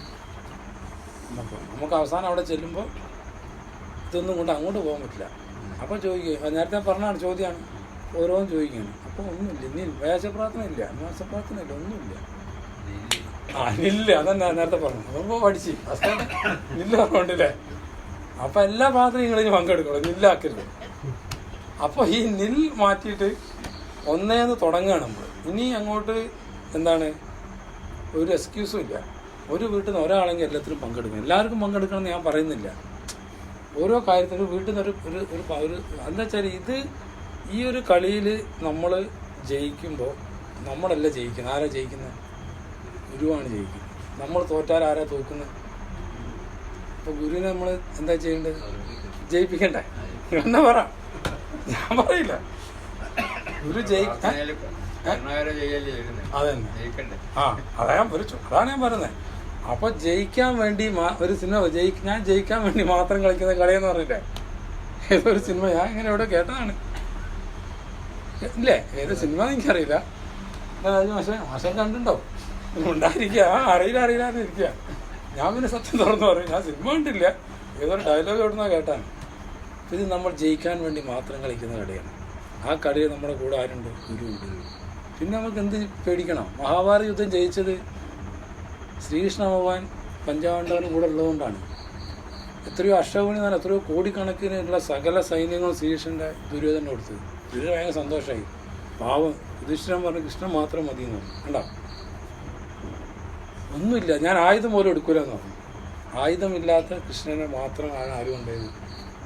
പാണ്ഡവന്മാരും ഉണ്ടായത്. അവരോരോ ശ്രീകൃഷ്ണ സകല അശ്വമണി എന്ന് പറഞ്ഞാൽ എത്രയോ കോടി, ഇത്ര 100 കുതിര, 1000 ആന എന്നൊക്കെ പറഞ്ഞ് കാലാട്, തേരാടെന്നൊക്കെ, അതെല്ലാം അവർക്ക് വിട്ടുകൊടുത്തു. പക്ഷേ യുദ്ധത്തിൽ ആര് ജയിച്ചു? എന്തുകൊണ്ടാണ് ജയിച്ചു? ശ്രീകൃഷ്ണ ഭഗവാൻ ഗുരുസ്ഥാനത്ത് നിന്നിട്ടാണ് ആ യുദ്ധം ചെയ്തത്. അല്ലേ, ജയിച്ചില്ലേ? അപ്പം നമ്മുടെ കൂടെ ആരുണ്ട്? ദൈവം തന്നെ നമ്മളെ കൂടെ. മനസ്സിലായില്ല? ദൈവമാണ് നമ്മളെ കൂടെ നിൽക്കുന്നത്. ആ ദൈവമാണ് ഗുരു. മനസ്സിലായില്ലേ? ഗുരുവല്ല, ആ ദൈവം എന്ന ആ പരമമായ ആ ശക്തിയാണ് ഗുരു നമ്മളെ കൂടെ നിന്നിട്ട് ഈ നിൽക്കുന്നത്. അപ്പം നമ്മൾ ഗുരുവിൻ്റെ കൂടെ നിന്നാൽ മതി. മനസ്സിലായില്ലേ? ഗുരുവിൻ്റെ കൂടെ നിന്ന് നമ്മൾ ആ കളി കളിക്കുമ്പോൾ ഈ നേരത്തെ പറഞ്ഞ ഈ പ്രാർത്ഥനാലയത്തിൻ്റെ സമർപ്പണ സമയത്ത് ഈ നിൽക്കുന്ന ഈ ഇതിനൊക്കെ നമുക്ക് എന്ത് ചെയ്യണം? അവരൊക്കെ എന്ത് ചെയ്യണം? മറ്റേതാ നിർവീര്യമാക്കാന്നൊക്കെ പറയില്ലേ, അവരവിടെ ഉണ്ടാകും. നിങ്ങൾ നിൽക്കും, ഒന്നും ചെയ്യാൻ, അവർ ഡീആക്ടിവേറ്റ് ആകും, അവർക്ക് ആക്റ്റീവ് ആവരുത്. നമ്മുടെ ഗുരുവിൻ്റെ പ്രാർത്ഥനയും പ്രകാശം കൊണ്ട് അവരിങ്ങനെ നമ്മളിങ്ങനെ നിൽക്കണം. ഫ്രീസ് ചെയ്യണം. അവർക്ക് അനങ്ങാൻ പറ്റില്ല. മനസ്സിലായില്ലേ? തോക്കെടുത്തിട്ടല്ല, അങ്ങനെയല്ല, 3 അപ്പോൾ പ്രാർത്ഥന കൊണ്ടും നമ്മുടെ സങ്കല്പം കൊണ്ടും ഈ ശക്തികളെ നിങ്ങളെല്ലാം മാറ്റണ്ട. നിങ്ങൾക്ക് അതിരൂപസ്ഥ മാത്രമാണ് നമ്മളെ ഏൽപ്പിച്ചത്, മൊത്തത്തിൽ പിടിക്കണ്ട. അപ്പം എന്ത് ചെയ്യണം? അങ്ങനെ പിടിക്കാനുള്ള ഒരു കുറച്ച് വെള്ളം കുടിക്കട്ടെ, ഇപ്പം നിർത്താം കേട്ടോ. അങ്ങനെ നമുക്ക് ഈ ഒരു യുദ്ധമാണത്. അപ്പം നമ്മളൊക്കെ അതിലെ പടയാളികളാണ്. നമ്മൾ ചില്ലറക്കാന്ന് വിചാരിക്കരുത്. എല്ലാവരും, ഞാനുൾപ്പെടെ, നമ്മളെല്ലാ കുട്ടികളായാലും വയസ്സന്മാരെല്ലാം, പ്രായമുള്ളവരും ചെറുപ്പക്കാരും കുട്ടികളും ഇനി പറയുമ്പോൾ ജനിക്കാൻ പോകുന്ന കുട്ടികൾ എത്രയോ നല്ല കുട്ടികൾ ജനിക്കും ഇവിടെ. അങ്ങനെയുള്ള ആ ഒരു ഇതിൽ നമ്മൾ ഗുരു പറയും അറ്റാക്ക് എന്ന് പറയുമ്പോൾ നമ്മൾ പോയി അറ്റാക്ക് ചെയ്യണം. അപ്പം നമ്മളിങ്ങനെ നിൽക്കരുത്, വടിയും പിടിച്ച് നിൽക്കരുത്. മനസ്സിലായില്ലേ? ഇപ്പം അറ്റാക്ക് ഗുരു പറഞ്ഞു കഴിഞ്ഞ്, ഗുരു അറ്റാക്ക് എന്നല്ല പറയാം, കർമ്മം ചെയ്യൂ, ഇപ്പം കണ്ട 5-ാം തീയതി മാസത്തിലാണ്. അപ്പം നമ്മൾ അറ്റാക്ക് ചെയ്യണം. അപ്പം നമ്മൾ അവിടെ ചെയ്യുന്ന ആ പ്രവൃത്തി കൊണ്ട് ആ അന്തരീക്ഷത്തിലും ഈ കതിരൂരുള്ള ആൾക്കാർ അവിടെ വന്ന് കർമ്മം ചെയ്യുമ്പോൾ കതിരൂരുള്ള സാധനങ്ങളൊക്കെ എന്ത് ചെയ്യും? പിന്നെ ഇവിടെ ഇരുന്നാൽ നടക്കൂല. നിങ്ങൾ വീട്ടിലിരുന്ന് പ്രാർത്ഥിച്ചാൽ നടക്കൂല കേട്ടോ. കതിരൂരുള്ള ആൾക്കാർ ആശ്രമത്തിൽ വന്ന് ഓരോ കാര്യം ചെയ്യുമ്പോൾ കതിരൂർ യൂണിറ്റിൽ നിന്ന് ഇതിനെ എതിർക്കുന്ന ശക്തികൾ, നിങ്ങൾ കതിരൂർ ടീമാണ് നിങ്ങൾ ആ ടീം അങ്ങോട്ട് പോരുത്, മറ്റോടത്ത് പോരുത്, ഇവിടെ കളിച്ചാൽ മതി. അപ്പോൾ ഇവിടെ നിങ്ങൾ ഇവിടെ കളിക്കാനല്ല. തിരുവനന്തപുരത്തോ കേന്ദ്രാശ്രമത്തിലോ അല്ലെങ്കിൽ ബ്രാഞ്ചാശ്രമത്തിലോ വന്ന് നിങ്ങൾ പ്രവർത്തിക്കുമ്പോൾ ഈ പ്രദേശത്ത് നിന്നും ആശ്രമത്തിനെതിരല്ല ഞാൻ പറയുന്നത്, നമുക്ക് തന്നെ എതിരായി നിൽക്കുന്ന ശക്തികളുണ്ട്. നമുക്ക് തന്നെ പണി വരും, പല രീതി ചെയ്യുന്നില്ലേ അല്ലേ? നമ്മുടെ പാരമ്പര്യം തന്നെ നമ്മളെ പണിയാക്കും. ആദ്യം അതാണ് നമ്മൾ മാറ്റേണ്ടത്. നമ്മുടെ തന്നെ അതാണ് പൊട്ടിക്കാൻ പറഞ്ഞത്. ബാക്കി കാര്യങ്ങൾ ഗുരു ചെയ്തോളൂ. നമ്മളെല്ലാം കൂടി പിടിക്കാനല്ല പറഞ്ഞത്. നമ്മുടെ ഓരോരുത്തരുടെയും പിതൃ പാരമ്പര്യമുണ്ട്, എത്രയോ ഉണ്ട്. അതിനെയാണ് പൊട്ടിക്കാനാണ് അവിടെ വന്ന് ഭാസ്കരേട്ടൻ രാമകൃഷ്ണേട്ടൻ അങ്ങനെ ഓരോ ചെയ്യുമ്പോൾ എല്ലാവരും വന്ന് ചെയ്യുമ്പോൾ എന്തായി? ഒരു വലിയൊരു ഭാരം 10 ആൾ പിടിച്ചാൽ ഇത്ര പാടല്ലേ? 100 ആൾ ഒരുമിച്ച് പഠിച്ചാലോ എല്ലാവർക്കും അത്ര സ്റ്റെയിൻ ഉണ്ടാവില്ല. അതുപോലെ ഇനി എന്താണ് നമുക്ക് അങ്ങോട്ടുള്ള ആ ഒരു നിങ്ങളൊരു തീരുമാനം എടുത്തിട്ടൊന്നും വിടുകയുള്ളൂ എല്ലാവരും. ലാസ്റ്റ് കൺക്ലൂഷൻ്റെ ആരും അപ്പം നമ്മൾ ഇനി ഒരു നിങ്ങളങ്ങനെ ചെയ്യുന്നൊരു ഉറപ്പ് നിങ്ങൾ തരണം. കാരണം ഇനി ഇങ്ങനെ കളിക്കാൻ സമയമില്ല. ഇത് ഫൈനൽ മാച്ചാണ്. മോശമാണ്. അപ്പോൾ ഇത് എന്ന് പറഞ്ഞാൽ നോക്കൗട്ടായി ഫൈനൽ മാച്ചിലേക്ക് എത്തിക്കഴിഞ്ഞു. ഇതുവരെ നമുക്ക് ഒരു ആനുകൂല്യം ഉണ്ടായി. ഇങ്ങനെ പ്ലേ ഓഫ് എന്നൊക്കെ പറഞ്ഞ് കണ്ടില്ല, ഓരോരുത്തർ തോറ്റാലും പക്ഷെ അടുത്ത കളി ജയിച്ചൊക്കെ പോവാം, കഴിഞ്ഞ് കേട്ടോ. ഇനി ഇതില്ല, ഇനി നമുക്ക് അവസരമില്ല. ഫൈനൽ മാച്ചിലേക്ക് നമ്മൾ കടന്നു. 2025 മുതൽ ഇനി ഫൈനലായി കിടക്കുകയാണ് നമ്മൾ കടന്ന്. അപ്പോൾ അവിടെ തോറ്റു കഴിഞ്ഞാൽ പിന്നെ നമ്മൾ ഈ ജന്മം പോയി, പിന്നെ നമ്മൾ ഒരു കാര്യം ചെയ്യാൻ പറ്റില്ല. അപ്പോൾ നമുക്ക് ആ ഒരു വാശിയിലാണ് ഗുരു പറഞ്ഞത് ഈ വർഷമായിട്ട് ചെയ്യാൻ പോകുന്നത്. ആ കർമ്മം കണ്ടില്ല. അപ്പോൾ നമുക്ക് ഈ ഫൈനൽ മാച്ചിലേക്ക് നമ്മൾ അത് നമ്മുടെ കഴിവുകൊണ്ടൊന്നല്ല, ദൈവം അങ്ങനെ പിടിച്ചുകൊണ്ട് അവിടെ നിർത്തിയിട്ട് ആ ഫൈനലെത്തി. ആ ഫൈനൽ കളിയിൽ നമ്മൾ എല്ലാ ആൾക്കാരും പ്രായമുള്ള ആഷാണ്ട നല്ല കളിയായിരിക്കും. അത് നോക്കണം, പ്രായം നോക്കണ്ട. ശാന്തി ഞാൻ പറഞ്ഞോണ്ട് നിങ്ങൾ ചെറുപ്പക്കാരൊക്കെയാണ് പയ്യോട്ട് പോകുന്നപ്പോൾ. അപ്പോൾ അവരെ മുന്നോട്ട് കൊണ്ടുവരണം. അവരെ കൊണ്ടും അതുപോലെ എല്ലാവരും ഗുരു പറഞ്ഞു എൻ്റെ എല്ലാ കാര്യവും എല്ലാവരും അറിയിച്ച് എല്ലാവരും ചേർന്ന് ചെയ്യണം. അപ്പോൾ ഈ കളിയെ നമ്മളെല്ലാവരും ഇറക്കി പല ആൾ വരാത്ത ആൾക്ക് അവരോടും പറഞ്ഞ് അവരെയും കൊണ്ടുവന്നു. അപ്പോൾ അതിന് നമ്മൾ ഘട്ടം ഘട്ടമായിട്ടാണ് ഗുരു പറഞ്ഞത് ഇവിടുന്ന് വ്യാഴ്ച പ്രാർത്ഥന തുടങ്ങണം. ബേസ് അതാണ് ഞാൻ പറയുന്നത്. ബാക്കി എല്ലാം അതിൻ്റെ പിന്നിലേ വരുന്നുള്ളൂ. മെയിൻ വ്യാഴ്ച പ്രാർത്ഥന അത്. കാരണം 4 എണ്ണമുണ്ട്, മറ്റേ ഒന്നുള്ളൂ മാസപ്രാർത്ഥന. അപ്പോൾ അതിലേക്ക് പോയി. പിന്നെ കർമ്മം, ശ്രീകള, പിന്നെ നമ്മുടെ പ്രാർത്ഥന ആശ്രമത്തിൻ്റെ ഇതൊക്കെ നിങ്ങൾ ചെയ്ത് വന്ന് നോക്ക്. ഈ ഒരു പ്രദേശം ഇവിടെ ഒരു മാറ്റമുണ്ട്. ഇവിടുന്ന് പുതിയ കുടുംബങ്ങൾ വരും. അപ്പം പുതിയ കുടുംബമൊന്നും വരുന്നില്ല. ആരോ ഒറ്റവും ഗുരുവിൻ്റെ കുഴപ്പം നമ്മളുള്ള ആൾ തന്നെ കാര്യം ചെയ്യുന്നില്ല. അപ്പം നിങ്ങൾ ഈ കർമ്മം അവിടെ ഒന്ന് ചെയ്യുമ്പോൾ ഇവിടെയാണ് അതിൻ്റെ മാറ്റം വരുന്നത്, കതിരൂര്. അപ്പോൾ അതിൽ ഗുരുവിൻ്റെ സ്നേഹമുള്ള ആൾക്കാരുണ്ടെങ്കിൽ അവനൊരു വൈബ് ഉണ്ടാവും, അവനൊരു എന്തെങ്കിലും ഒരു സിഗ്നൽ കിട്ടും, മനസ്സിലായില്ലേ? അവൻ അവിടെ വരും. അപ്പോൾ അതിനെന്ത് ചെയ്യണം? നിങ്ങൾ സ്ട്രോങ് ആവുക, മനസ്സിലായില്ലേ? അപ്പോൾ ആ ഒരു രീതിയിൽ ഞാൻ ഇപ്പോൾ സമയം ഇത്രയായി. അപ്പോൾ ഇത്രയും സമയം എടുക്കുമെന്ന് വിചാരിച്ചതല്ല, പക്ഷേ ആ ഒരു രീതിയിൽ നമ്മളെന്ത് ചെയ്യണം? നമ്മുടെ വീട്ടിൽ ആ ഒരു സ്നേഹവും ഞാൻ പകർത്തിക്കൊണ്ട് പോകണം. ഞാൻ ആദ്യം പറഞ്ഞ കഥ ഞാൻ കൺക്ലൂഡ് ചെയ്യണം. അപ്പോൾ എന്താണ്? അവർ ആഗ്രഹിച്ച ഒരു നിലയിലല്ല അവരെത്തിയത്. ആ മരം വെട്ടിക്കളഞ്ഞു. മരമായിരിക്കുമ്പോഴാണ് അവർ ആ ആഗ്രഹം പറഞ്ഞത്. പക്ഷെ ആ നടന്നത് എപ്പോഴാണ്?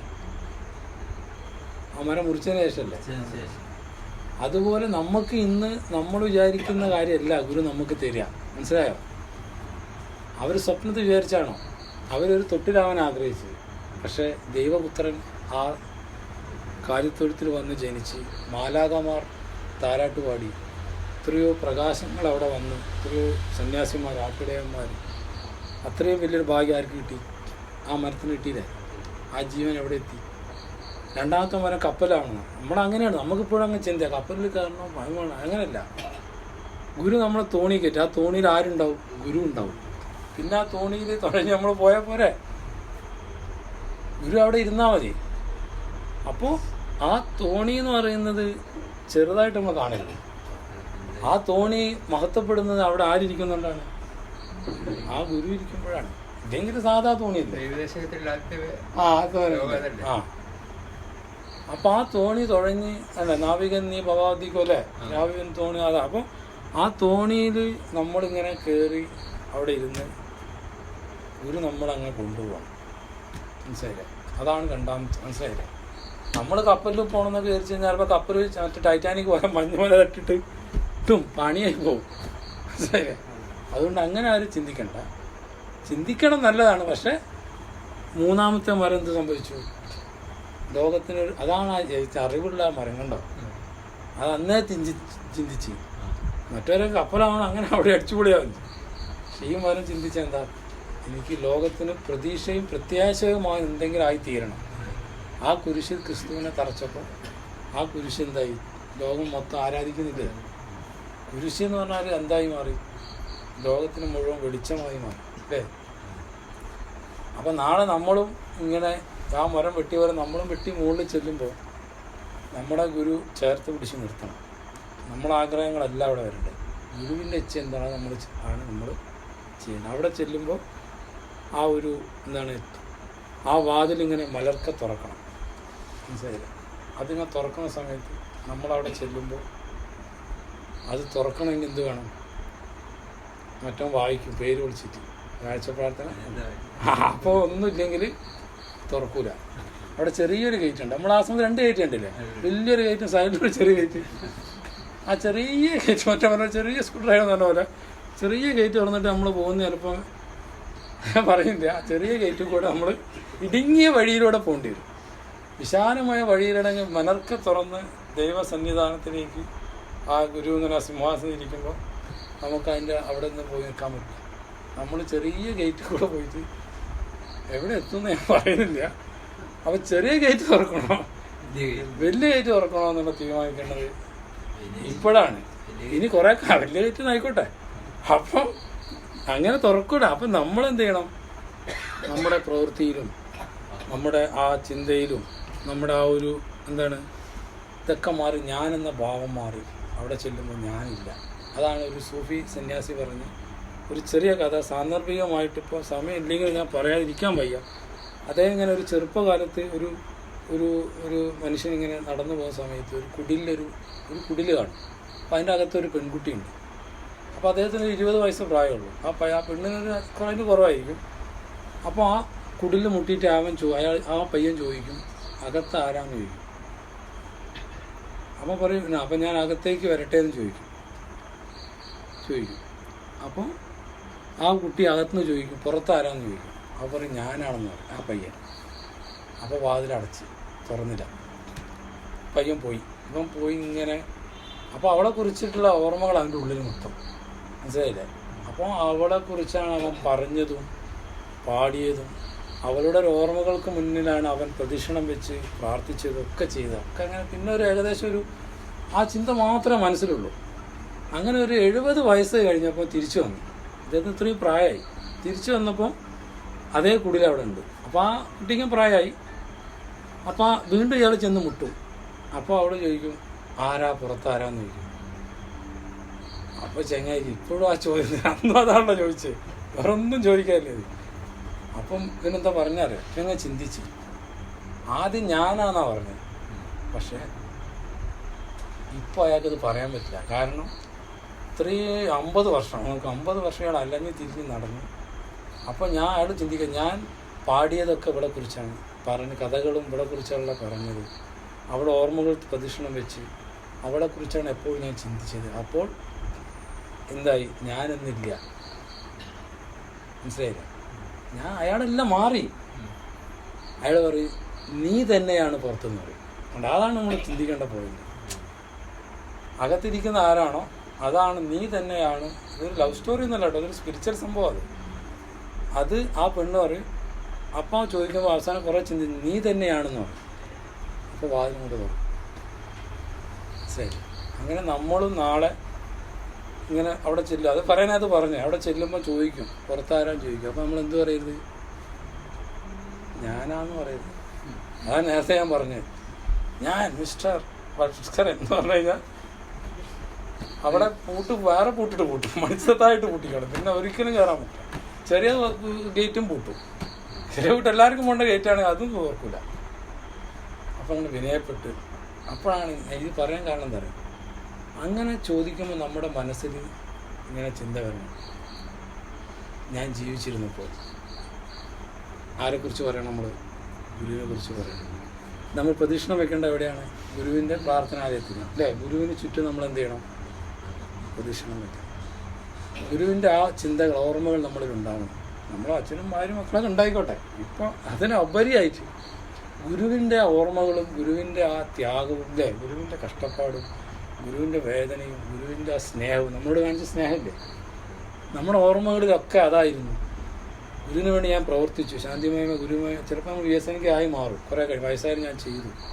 എൻ്റെ ജീവിതത്തിൽ എല്ലാം ഞാൻ ഗുരുവിന് വേണ്ടിയാണ് ചെയ്തത്. ഗുരു പറഞ്ഞു, നിങ്ങളെ കാണുമ്പോൾ അവരെന്നെ ഓർക്കണം എന്ന് പറഞ്ഞില്ലേ? അതാണ് നമ്മൾ ഗുരുവായി മാറുക. അങ്ങനല്ലേ പറഞ്ഞില്ലേ? ശിഷ്യന് ഗുരുവിൽ ഒരു പരമയിക്കുന്നത്. അപ്പം നമ്മളവിടെ ചെല്ലുമ്പോൾ ഗുരുവായി മാറുക എന്ന് പറഞ്ഞാൽ എന്താണ്? ഒരു കാന്തത്തിൻ്റെ അടുത്തൊരു ഇരുമ്പ് വെച്ച് കഴിഞ്ഞാൽ ഒരു 6 മാസം കഴിയുമ്പോൾ ഈ കാന്തത്തിൻ്റെ ഈ ശക്തി എവിടെ വരും? ഒരു സയൻസാണ് അല്ലേ? ആ ഇരുമ്പ് അവിടെ കൊണ്ടുവച്ചാലോ? ഇല്ല, നമ്മളിപ്പോൾ അവിടെയാണ്. അപ്പോൾ ഇവിടെ കൊണ്ട് വെക്കുമ്പോൾ ഈ ഇരുമ്പിലേക്ക് ഈ കാന്തിക ശക്തി പ്രവഹിക്കും. ആ ഇരുമ്പുകൊണ്ട് നമുക്ക് വേറെ ഇരുമ്പിനെ പിടിച്ചൂടെ? ചെറുപ്പത്തിൽ ഞാൻ ചെയ്തു. പണ്ട് കാന്തം കിട്ടിയപ്പോൾ ഞാൻ കൊണ്ടുവച്ചിട്ട് പിന്നെ അപ്പോഴാണ് എനിക്ക് ആ ടെക്നിക്ക് കൂടി കിട്ടി. സ്പിരിച്വൽ, അതിന് ഭയങ്കര ആത്മീയത ഉണ്ട് അതിനകത്ത്. അപ്പോൾ ആ അല്ലെങ്കിൽ നമ്മളെന്തായി മാറും? തുരുമ്പ് പിടിച്ചു പോകും. നമ്മൾ തുരുമ്പുകളായി മാറും. അപ്പോൾ നമ്മൾ ഈ ഇരുമ്പ് കാന്തെന്ന് പറയാൻ പറ്റുമോ? അതാണ് ദൈവോദ്ദേശം ഞാൻ പറഞ്ഞത്. കാന്തമല്ല, നമ്മളാ കാന്തത്തിൻ്റെ, അതാണ് സത്യത്തിനെ പറ്റി തെറ്റുന്നത്. അപ്പോൾ ഇതിലേക്ക് വന്നിരിക്കുന്ന ഊർജം എൻ്റെ ദൈവത്തിൻ്റെ ഗുരുവിൻ്റെ പ്രകാശമാണ്. ഞാനൊന്നും ആയിട്ടില്ല, പക്ഷേ എൻ്റെ ഉള്ളിൽ നിറഞ്ഞു നിൽക്കുന്നതെല്ലാം അവിടത്തെക്കുറിച്ചുള്ള ഓർമ്മകൾ. എൻ്റെ ജീവിതം മുഴുവൻ ഞാൻ ഇതിനു വേണ്ടി ചെയ്യും. അപ്പോൾ നമ്മളെന്ത് പറയും? പുറത്ത് നിൽക്കുന്ന ആരാന്ന് ചോദിച്ചാൽ ഗുരുവിൻ്റെ ആ ഒരു ചിന്ത ഉണ്ടല്ലോ. ഞാനെന്ന ഭാവം, ഞാനത്തെ പറഞ്ഞില്ലേ, ഗുരുവിൻ്റെ അടുത്ത് ചെല്ലുമ്പോൾ നമ്മുടെ ഉള്ളിൽ ഇതൊക്കെ പോകണം. ഞാനെന്ന ഭാവം മാറിയിട്ട് ഞാനവിടെ മരിച്ച് ഇല്ലേ, ഞാനില്ല, ഗുരു മാത്രമേ ഉള്ളൂ എൻ്റെ ഉള്ളിൽ, പിന്നെ ഞാനുണ്ടോ? അങ്ങനെ നമ്മൾ ആ ചിന്തിക്കുമ്പോൾ ഗുരു ഇങ്ങനെ തുറന്നിട്ട് നമ്മളെ കെട്ടിപ്പിടിക്കും. എന്നിട്ട് ഗുരുവിൻ്റെ മടിയിരുത്തും. മനസ്സിലായില്ലേ? ഭക്തൻ എവിടെയായിരിക്കുക? ഗുരുവിൻ്റെ മടിയിൽ. ഗുരു എവിടെ? ആ ഭക്തൻ്റെ ഹൃദയത്തിൽ. ഗുരുവാണ് കിട്ടുന്നത്. ഗുരുവിൻ്റെ ആ ഹൃദയത്തിൽ, ഏതൊരു ശിഷ്യൻ്റെ ഹൃദയത്തിലാണോ ഗുരു ഉള്ളത്, ആ ശിഷ്യൻ എവിടെയായിരിക്കും? ഗുരുവിൻ്റെ മടിയിൽ. ഇനി ഇതിൽ കൂടുതൽ ഒന്നും പറയാനില്ല. അപ്പോൾ ആ കഥ പെട്ടെന്ന് എനിക്ക് ഓർമ്മ വന്നാണ്. ഞാനത് പറയാമെന്ന് വിചാരിച്ചിട്ടേ ഇല്ല. പക്ഷേ വളരെ ആദ്യമായിട്ട് ആ കഥ അവിടെ പറയുന്നത് ആ ഒരു അനുഭവമാണ്. കണ്ടില്ല? അങ്ങനെ ഞാൻ എന്ന് പറയരുത്, നീ തന്നെയാണ് എന്ന് പറഞ്ഞു. ആ സൂഫീസ് പറഞ്ഞിട്ടില്ല. അതെന്തുകൊണ്ടാണ്? അതായി മാറി. അങ്ങനെ നമ്മളും നാളെ ഗുരുവിനോടൊക്കെ ചേർന്ന് കാന്തം പോലെ ഒട്ടിപ്പിടിച്ച് നിൽക്കണം. മാറി നിന്ന് കഴിഞ്ഞാൽ വേറെ കാന്തം പിടിച്ചു കൊണ്ടുപോകുമ്പോൾ നമ്മൾ പിടിച്ചു കൊണ്ടുപോകുന്നുണ്ട് ഓരോരുത്തരെ. ആ വേറെ എനർജി ഒന്നും കൊണ്ടുപോകും. പിന്നെ അവസാനം നമ്മൾ ഇതിന് പോകും. അതാർക്കാണ്? ഗുരുവിനാണ് വേദന. അതുകൊണ്ട് നമ്മൾ എന്ത് ചെയ്യണം? നമ്മൾ വെറും ഇരുമ്പാണ്. ഇരുമ്പൊന്നും പറയാൻ പറ്റില്ല, അതിനെക്കാട്ടി മോശമായി തുരുമ്പ് പിടിച്ച സാധനം. അതിന് നമ്മൾ ഗുരുവിൻ്റെ അടുത്ത് നിർത്തിയിട്ട് നമ്മളെ പോളിഷ് ചെയ്ത് നമ്മൾ കുറേ ഇതായി കഴിയുമ്പോൾ നമ്മളെന്ത് ചെയ്യും? ടിപ്പ് മാറും. ആരും കുറ്റം പറയല്ല. ദൈവത്തിൻ്റെ ആ കനിവ് നമ്മൾ വന്ന് നമ്മൾ തരുമ്പോൾ നമ്മളെന്ത് അവസാനം? അതാണ് ഞാൻ ആദ്യം പറഞ്ഞത്. അങ്ങനെ മാറും. പക്ഷെ നമ്മളുടെ ഈ ജീവൻ എന്ന് പറയുന്നത് നമ്മുടെ ഈ ജന്മത്തിൻ്റെ ഏറ്റവും വലിയൊരു ഭാഗ്യമാണ് നമുക്ക് കിട്ടിയിരിക്കുന്നത്. അത് നമ്മൾ ഈ ഒരു അവസരം, ഈ ഒരു എന്താ പറയുക, ഒരു സമയത്ത് നമ്മൾ ജനിച്ചതിന് ഏറ്റവും വലിയൊരു ഭാഗ്യം. ഒരു 100ാം ജന്മദിനത്തിൽ പങ്കെടുക്കുക എന്ന് പറഞ്ഞാൽ ഇനി ഒരു മനുഷ്യനും കഴിയില്ല. ആർക്കാൻ പറ്റുമോ? ഇപ്പോൾ ജീവിച്ചിരിക്കുന്നത് നമുക്കല്ലാതെ ഗുരുവിനെ കണ്ട ആളുകൾ എന്ന് പറഞ്ഞാൽ ഒരു 100 വർഷം കഴിഞ്ഞാൽ ആരെങ്കിലും ഉണ്ടാവും? ഉണ്ടാവും. 100 കഴിയണ്ട, 99 ഗുരു ആ സമയത്ത് കണ്ട ആളാണെങ്കിൽ 100 വർഷം കഴിഞ്ഞാൽ പിന്നെ ആരും ഉണ്ടാവില്ല. പക്ഷെ നമുക്ക് കിട്ടിയ ഭാഗ്യം അത് നമ്മുടെ കഴിവുകൊണ്ടല്ല, നമ്മുടെ പൂർവികന്മാർ ചെയ്ത ഏതോ ഒരു നന്മയാണ്. അപ്പോൾ അവർക്ക് വേണ്ടി നമ്മളിത് ചെയ്യണം, ഇതിനു വേണ്ടിയല്ല. ഞാൻ അവസാനിപ്പിക്കുക. ആ പിതൃക്കൾ അവർ അവിടെ കിടന്ന് വിഷമിക്കുമ്പോൾ നമ്മുടെ കുടുംബത്തിൻ്റെ വേദനകൾ അത് മാറ്റാൻ ഗുരു നമ്മളെ പ്രവേശിച്ച് നമ്മളിൽ പ്രവർത്തിച്ച് നമുക്ക് ഈ കാര്യങ്ങളൊക്കെ ഗുരുവിനെ ലോകം മുഴുവൻ അറിയിക്കുന്ന നമ്മുടെ നാട്ടിൽ നമ്മൾ അറിയിക്കുക. മനസ്സിലായി? അതാണ് ഞാൻ പറഞ്ഞത്. ഒരുപാട് കാര്യങ്ങൾ ഇനിയും പറയാനുണ്ട്. ഇപ്പോൾ ഒരുപാട് സമയമായി. ഇത് ഇത്രയും മനസ്സിലാക്കിക്കൊണ്ട് നമ്മുടെ ജീവിതത്തിൽ നഷ്ടപ്പെട്ടു പോയൊരു നല്ല നിമിഷം പിന്നെ ഒരിക്കലും തിരിച്ചെടുക്കാൻ പറ്റില്ല. ഗുരുവാണി ഒരിക്കലും പറ്റില്ല. വ്യാഴാഴ്ച കഴിഞ്ഞാൽ ഈ വ്യാഴാഴ്ച ഈ നന്മ പോയി, ഇനിയിപ്പോൾ ആർക്കും കിട്ടും. അത്ര വ്യാഴ്ചകൾ പോയി എന്ന് ഓർത്ത് നമ്മൾ പശ്ചാത്തപിക്കുന്നതിൻ്റെ കൂടെ ദൈവം ഉണ്ടാകുന്നു. തെറ്റ് മനുഷ്യ സഹജമാണ് അല്ലേ? നമ്മൾ വരാൻ പല പ്രശ്നമുണ്ട്. പക്ഷേ പശ്ചാത്താപം പോലും ഇല്ലെങ്കിൽ എന്ത് ചെയ്യും? തെറ്റ് മനുഷ്യന്മാർക്കെല്ലാം പറ്റും, നമുക്ക് എല്ലാവർക്കും പറ്റും. നമുക്ക് ഒരുപാട് കുറവുണ്ട്. പക്ഷെ അത് ഗുരുവിനോട് മാപ്പ് പറഞ്ഞു ആ ഒരു സന്നിധിയിൽ നമ്മളത് അർപ്പിച്ചു കഴിഞ്ഞാൽ അതവിടെ തീർന്നു. ഗുരു എന്ന് പറഞ്ഞാൽ ഏറ്റവും വലിയ കരുണാനിധിയാണ്. നമ്മൾ എന്ത് തെറ്റ് ചെയ്താൽ അത് ഞാൻ പറഞ്ഞില്ല, നമ്മൾ ചെല്ലുമ്പോൾ ഗുരു നമ്മളോട് എന്തെങ്കിലും ചോദിക്കും. ആ പുഞ്ചിരിയും ആ സ്നേഹപ്പോൾ വന്ന് എന്ത് കഴിച്ചു, ഇപ്പം എന്തൊക്കെയാണ് വിശേഷം ചോദിക്കുന്നു. ആ ഒരു ബോധത്തിൽ നമ്മൾ ചിന്തിക്കുമ്പോൾ നമ്മൾ ആരാണ്, അതാണ് നമ്മൾ ചിന്തിക്കുന്നത്. അപ്പോൾ നമ്മൾക്ക് ഇനി ഒരുമിച്ച് ഈ യാത്രയിൽ നമുക്ക് എന്താ പറയുക, പരസ്പര സ്നേഹത്തോടു കൂടി നമ്മൾ ആരുടെയും, നേരത്തെ ഞാൻ ഒരു അനുഭവം പറഞ്ഞില്ലേ, ആരെയും സങ്കടപ്പെടുത്താതിരിക്കുക. ചിലപ്പോൾ സങ്കടപ്പെടുത്തിപ്പോൾ മനുഷ്യന്മാരാണ്, മനസ്സിലായില്ലേ? വിശ്വാസികൾ തമ്മിൽ പരസ്പര സ്നേഹം ഉണ്ടാവണം. നമ്മൾ തമ്മിൽ ഇല്ലയെന്നല്ല ഞാൻ പറയാണ്, ചെറിയ ചെറിയ കാര്യങ്ങൾക്ക് വേണ്ടി പിണങ്ങരുത്. അപ്പോൾ എന്ത് പറ്റും? രണ്ടുപേരും ഗുരുവിനെ പ്രാർത്ഥന, രണ്ടുപേരും സങ്കടം പറയും, മനസ്സിലായില്ലേ? ഗുരുവിന് വിഷമമാവും. അപ്പം നമ്മൾ എന്ന് പറയുന്ന ആ ഒരു വ്യക്തിയല്ല, നമ്മുടെ പ്രസ്ഥാനം എല്ലാവരും കൂടെ ചേർന്ന് നമ്മൾ ആ ഒരു ഗുരു നമുക്ക് തന്ന സ്നേഹം നമ്മൾ ലോകം മുഴുവൻ വാരി വിതരണമാണ്.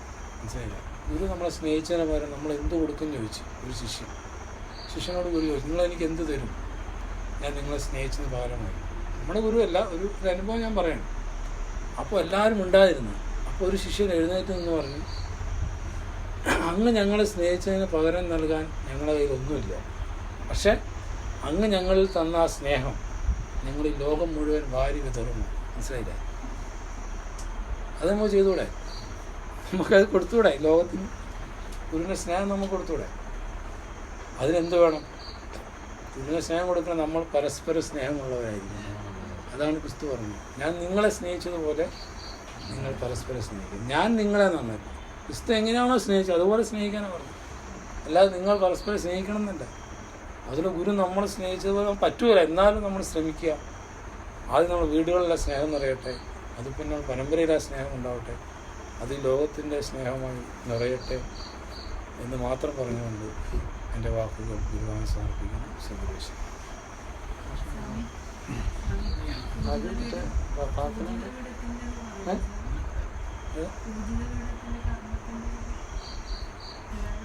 പിന്നെ നമുക്ക് ഈ പ്രാവശ്യത്തെ ഈ ആഹാരം പാകം ചെയ്യുന്നതിനുള്ള ഒരു ഭാഗ്യം നമുക്ക് കിട്ടിയിട്ടുണ്ട്. കഴിഞ്ഞ നവോലിക്ക് നമ്മളാണ് ചെയ്തത്, കഴിഞ്ഞ വർഷത്തെ. ഈ പ്രാവശ്യം നമുക്ക് പൂജിത പീഠത്തിൻ്റെ ആഹാരം പാകം ചെയ്യാനുള്ള കർമ്മം കണ്ണൂർ, പിന്നെ കാസർഗോഡ്, വയനാട്. അപ്പം പിന്നെ കണ്ണൂർ കൂട്ടിയാൽ മതി. കാസർഗോഡൊക്കെ നമുക്കറിയാമല്ലോ, 10 കുടുംബമുള്ളൂ, അവർക്കൊന്നും ചെയ്യാൻ പറ്റും.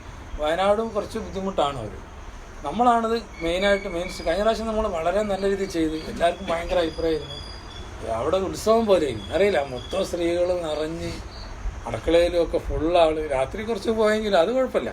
പക്ഷെ ആ ഒരു സമയത്തുണ്ടല്ലോ, ഒരു 10-11 മണി വരെ ഭയങ്കര നിറവേനും. എന്നോട് പല സ്വാമിമാരും പറയും, ഇത്ര കാലമായിട്ടും ശാന്തിരി അടുക്കളയിൽ ഇങ്ങനെ ഒരു ഇത്രയും ആൾക്കാരെ നിങ്ങൾ കണ്ടില്ല.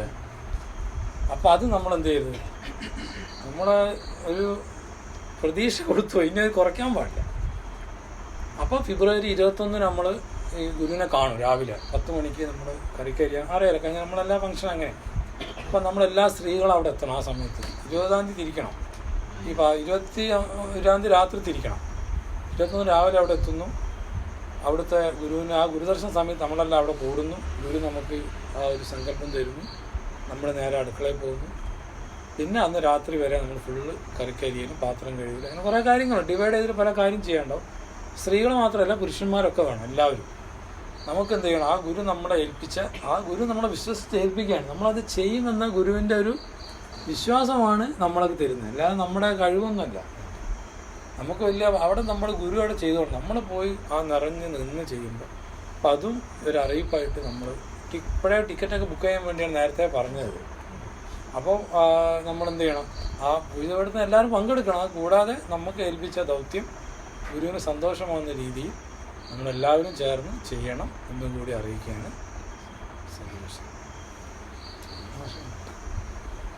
അതെന്താ വിട്ടുപോയില്ല? അത് പറയണം. അത് മോശോ ഞാനത് പറയുന്നത് ഇത്രയും കാര്യം പറഞ്ഞിട്ട് എക്സ്ട്രീം ടോപ്പ് പോയി ഞാൻ.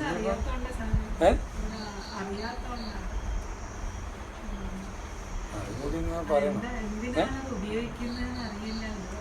സുഖേഷ് അതും കൂടി ഞാൻ പറയും. ഞാൻ പറയാമെന്ന് വിചാരിച്ചില്ല. ഇപ്പം നേരത്തെ ഞാൻ പറഞ്ഞല്ലേ, ഈ നമ്മുടെ ഈ പ്രവർത്തനങ്ങളെന്ന് പറഞ്ഞാൽ പ്രധാനമായും സംഘടനാ സ്വഭാവത്തിനാണ് ഗുരു ചെയ്തു വെച്ചത്. ആത്മീയമായൊരു പ്രസ്ഥാനത്തിന് ഒരിക്കലും നമ്മൾ വിചാരിക്കില്ല. യേശു പല പരമ്പരകൾ വന്നു, അവർക്കൊന്നും ഇങ്ങനെ BSNK മാത്രം കൊണ്ടൊന്നുമില്ല. അന്ന് വന്നായാൽ മതി. അപ്പം ഞാൻ അന്ന് ആ കാലഘട്ടത്തിൽ അങ്ങനെയൊന്നുമില്ല. അവരുടെ ആ ഒരു നിസ്വാർത്ഥമായൊരു കാരണം എന്താ അറിയാം, അവർക്ക് അതിൻ്റെ ആവശ്യമില്ല. ഓൾറെഡി അവരത് ചെയ്യും. നമ്മളെ സംബന്ധിച്ച് നമ്മളെ കൊണ്ട് ഇതിങ്ങനെ ആക്കി. കാരണം നമ്മൾ എന്ന് പറഞ്ഞാൽ വേറൊരു തരത്തിലാണ് ഗുരു നമ്മളെ കൊണ്ടുവന്നത്. രണ്ട് ഡിഫറെൻ്റാണ്. അത് വലിയൊരു കാര്യം. അത് ഞാൻ ഇപ്പോൾ പറഞ്ഞ കുറേ സമയം എടുക്കും. അപ്പോൾ ആ സമകാലികർ ആശയത്തിന് വേണ്ടി ജീവൻ കൊടുത്തു, ശരിയല്ലേ? നമ്മൾ അങ്ങനെയൊന്നും കൊടുക്കുന്നില്ല.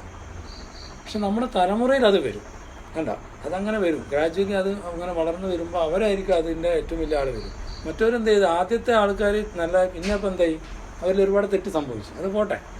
പക്ഷെ നമുക്ക് ഈ ഒരു സംഘടന എന്ന് പറയുന്ന ഒരു, നേരത്തെ ഞാൻ പറഞ്ഞു, നമ്മുടെ വ്യാഴാഴ്ച ഇതൊക്കെ വന്ന് ഗുരു ഈ സംഘടനയിൽ പ്രവർത്തിക്കുന്ന ആളുകൾക്ക് എന്ന് പറഞ്ഞാൽ ഈ ഓരോ സംഘടനയ്ക്ക് ഓരോരോ സങ്കല്പമുണ്ട്.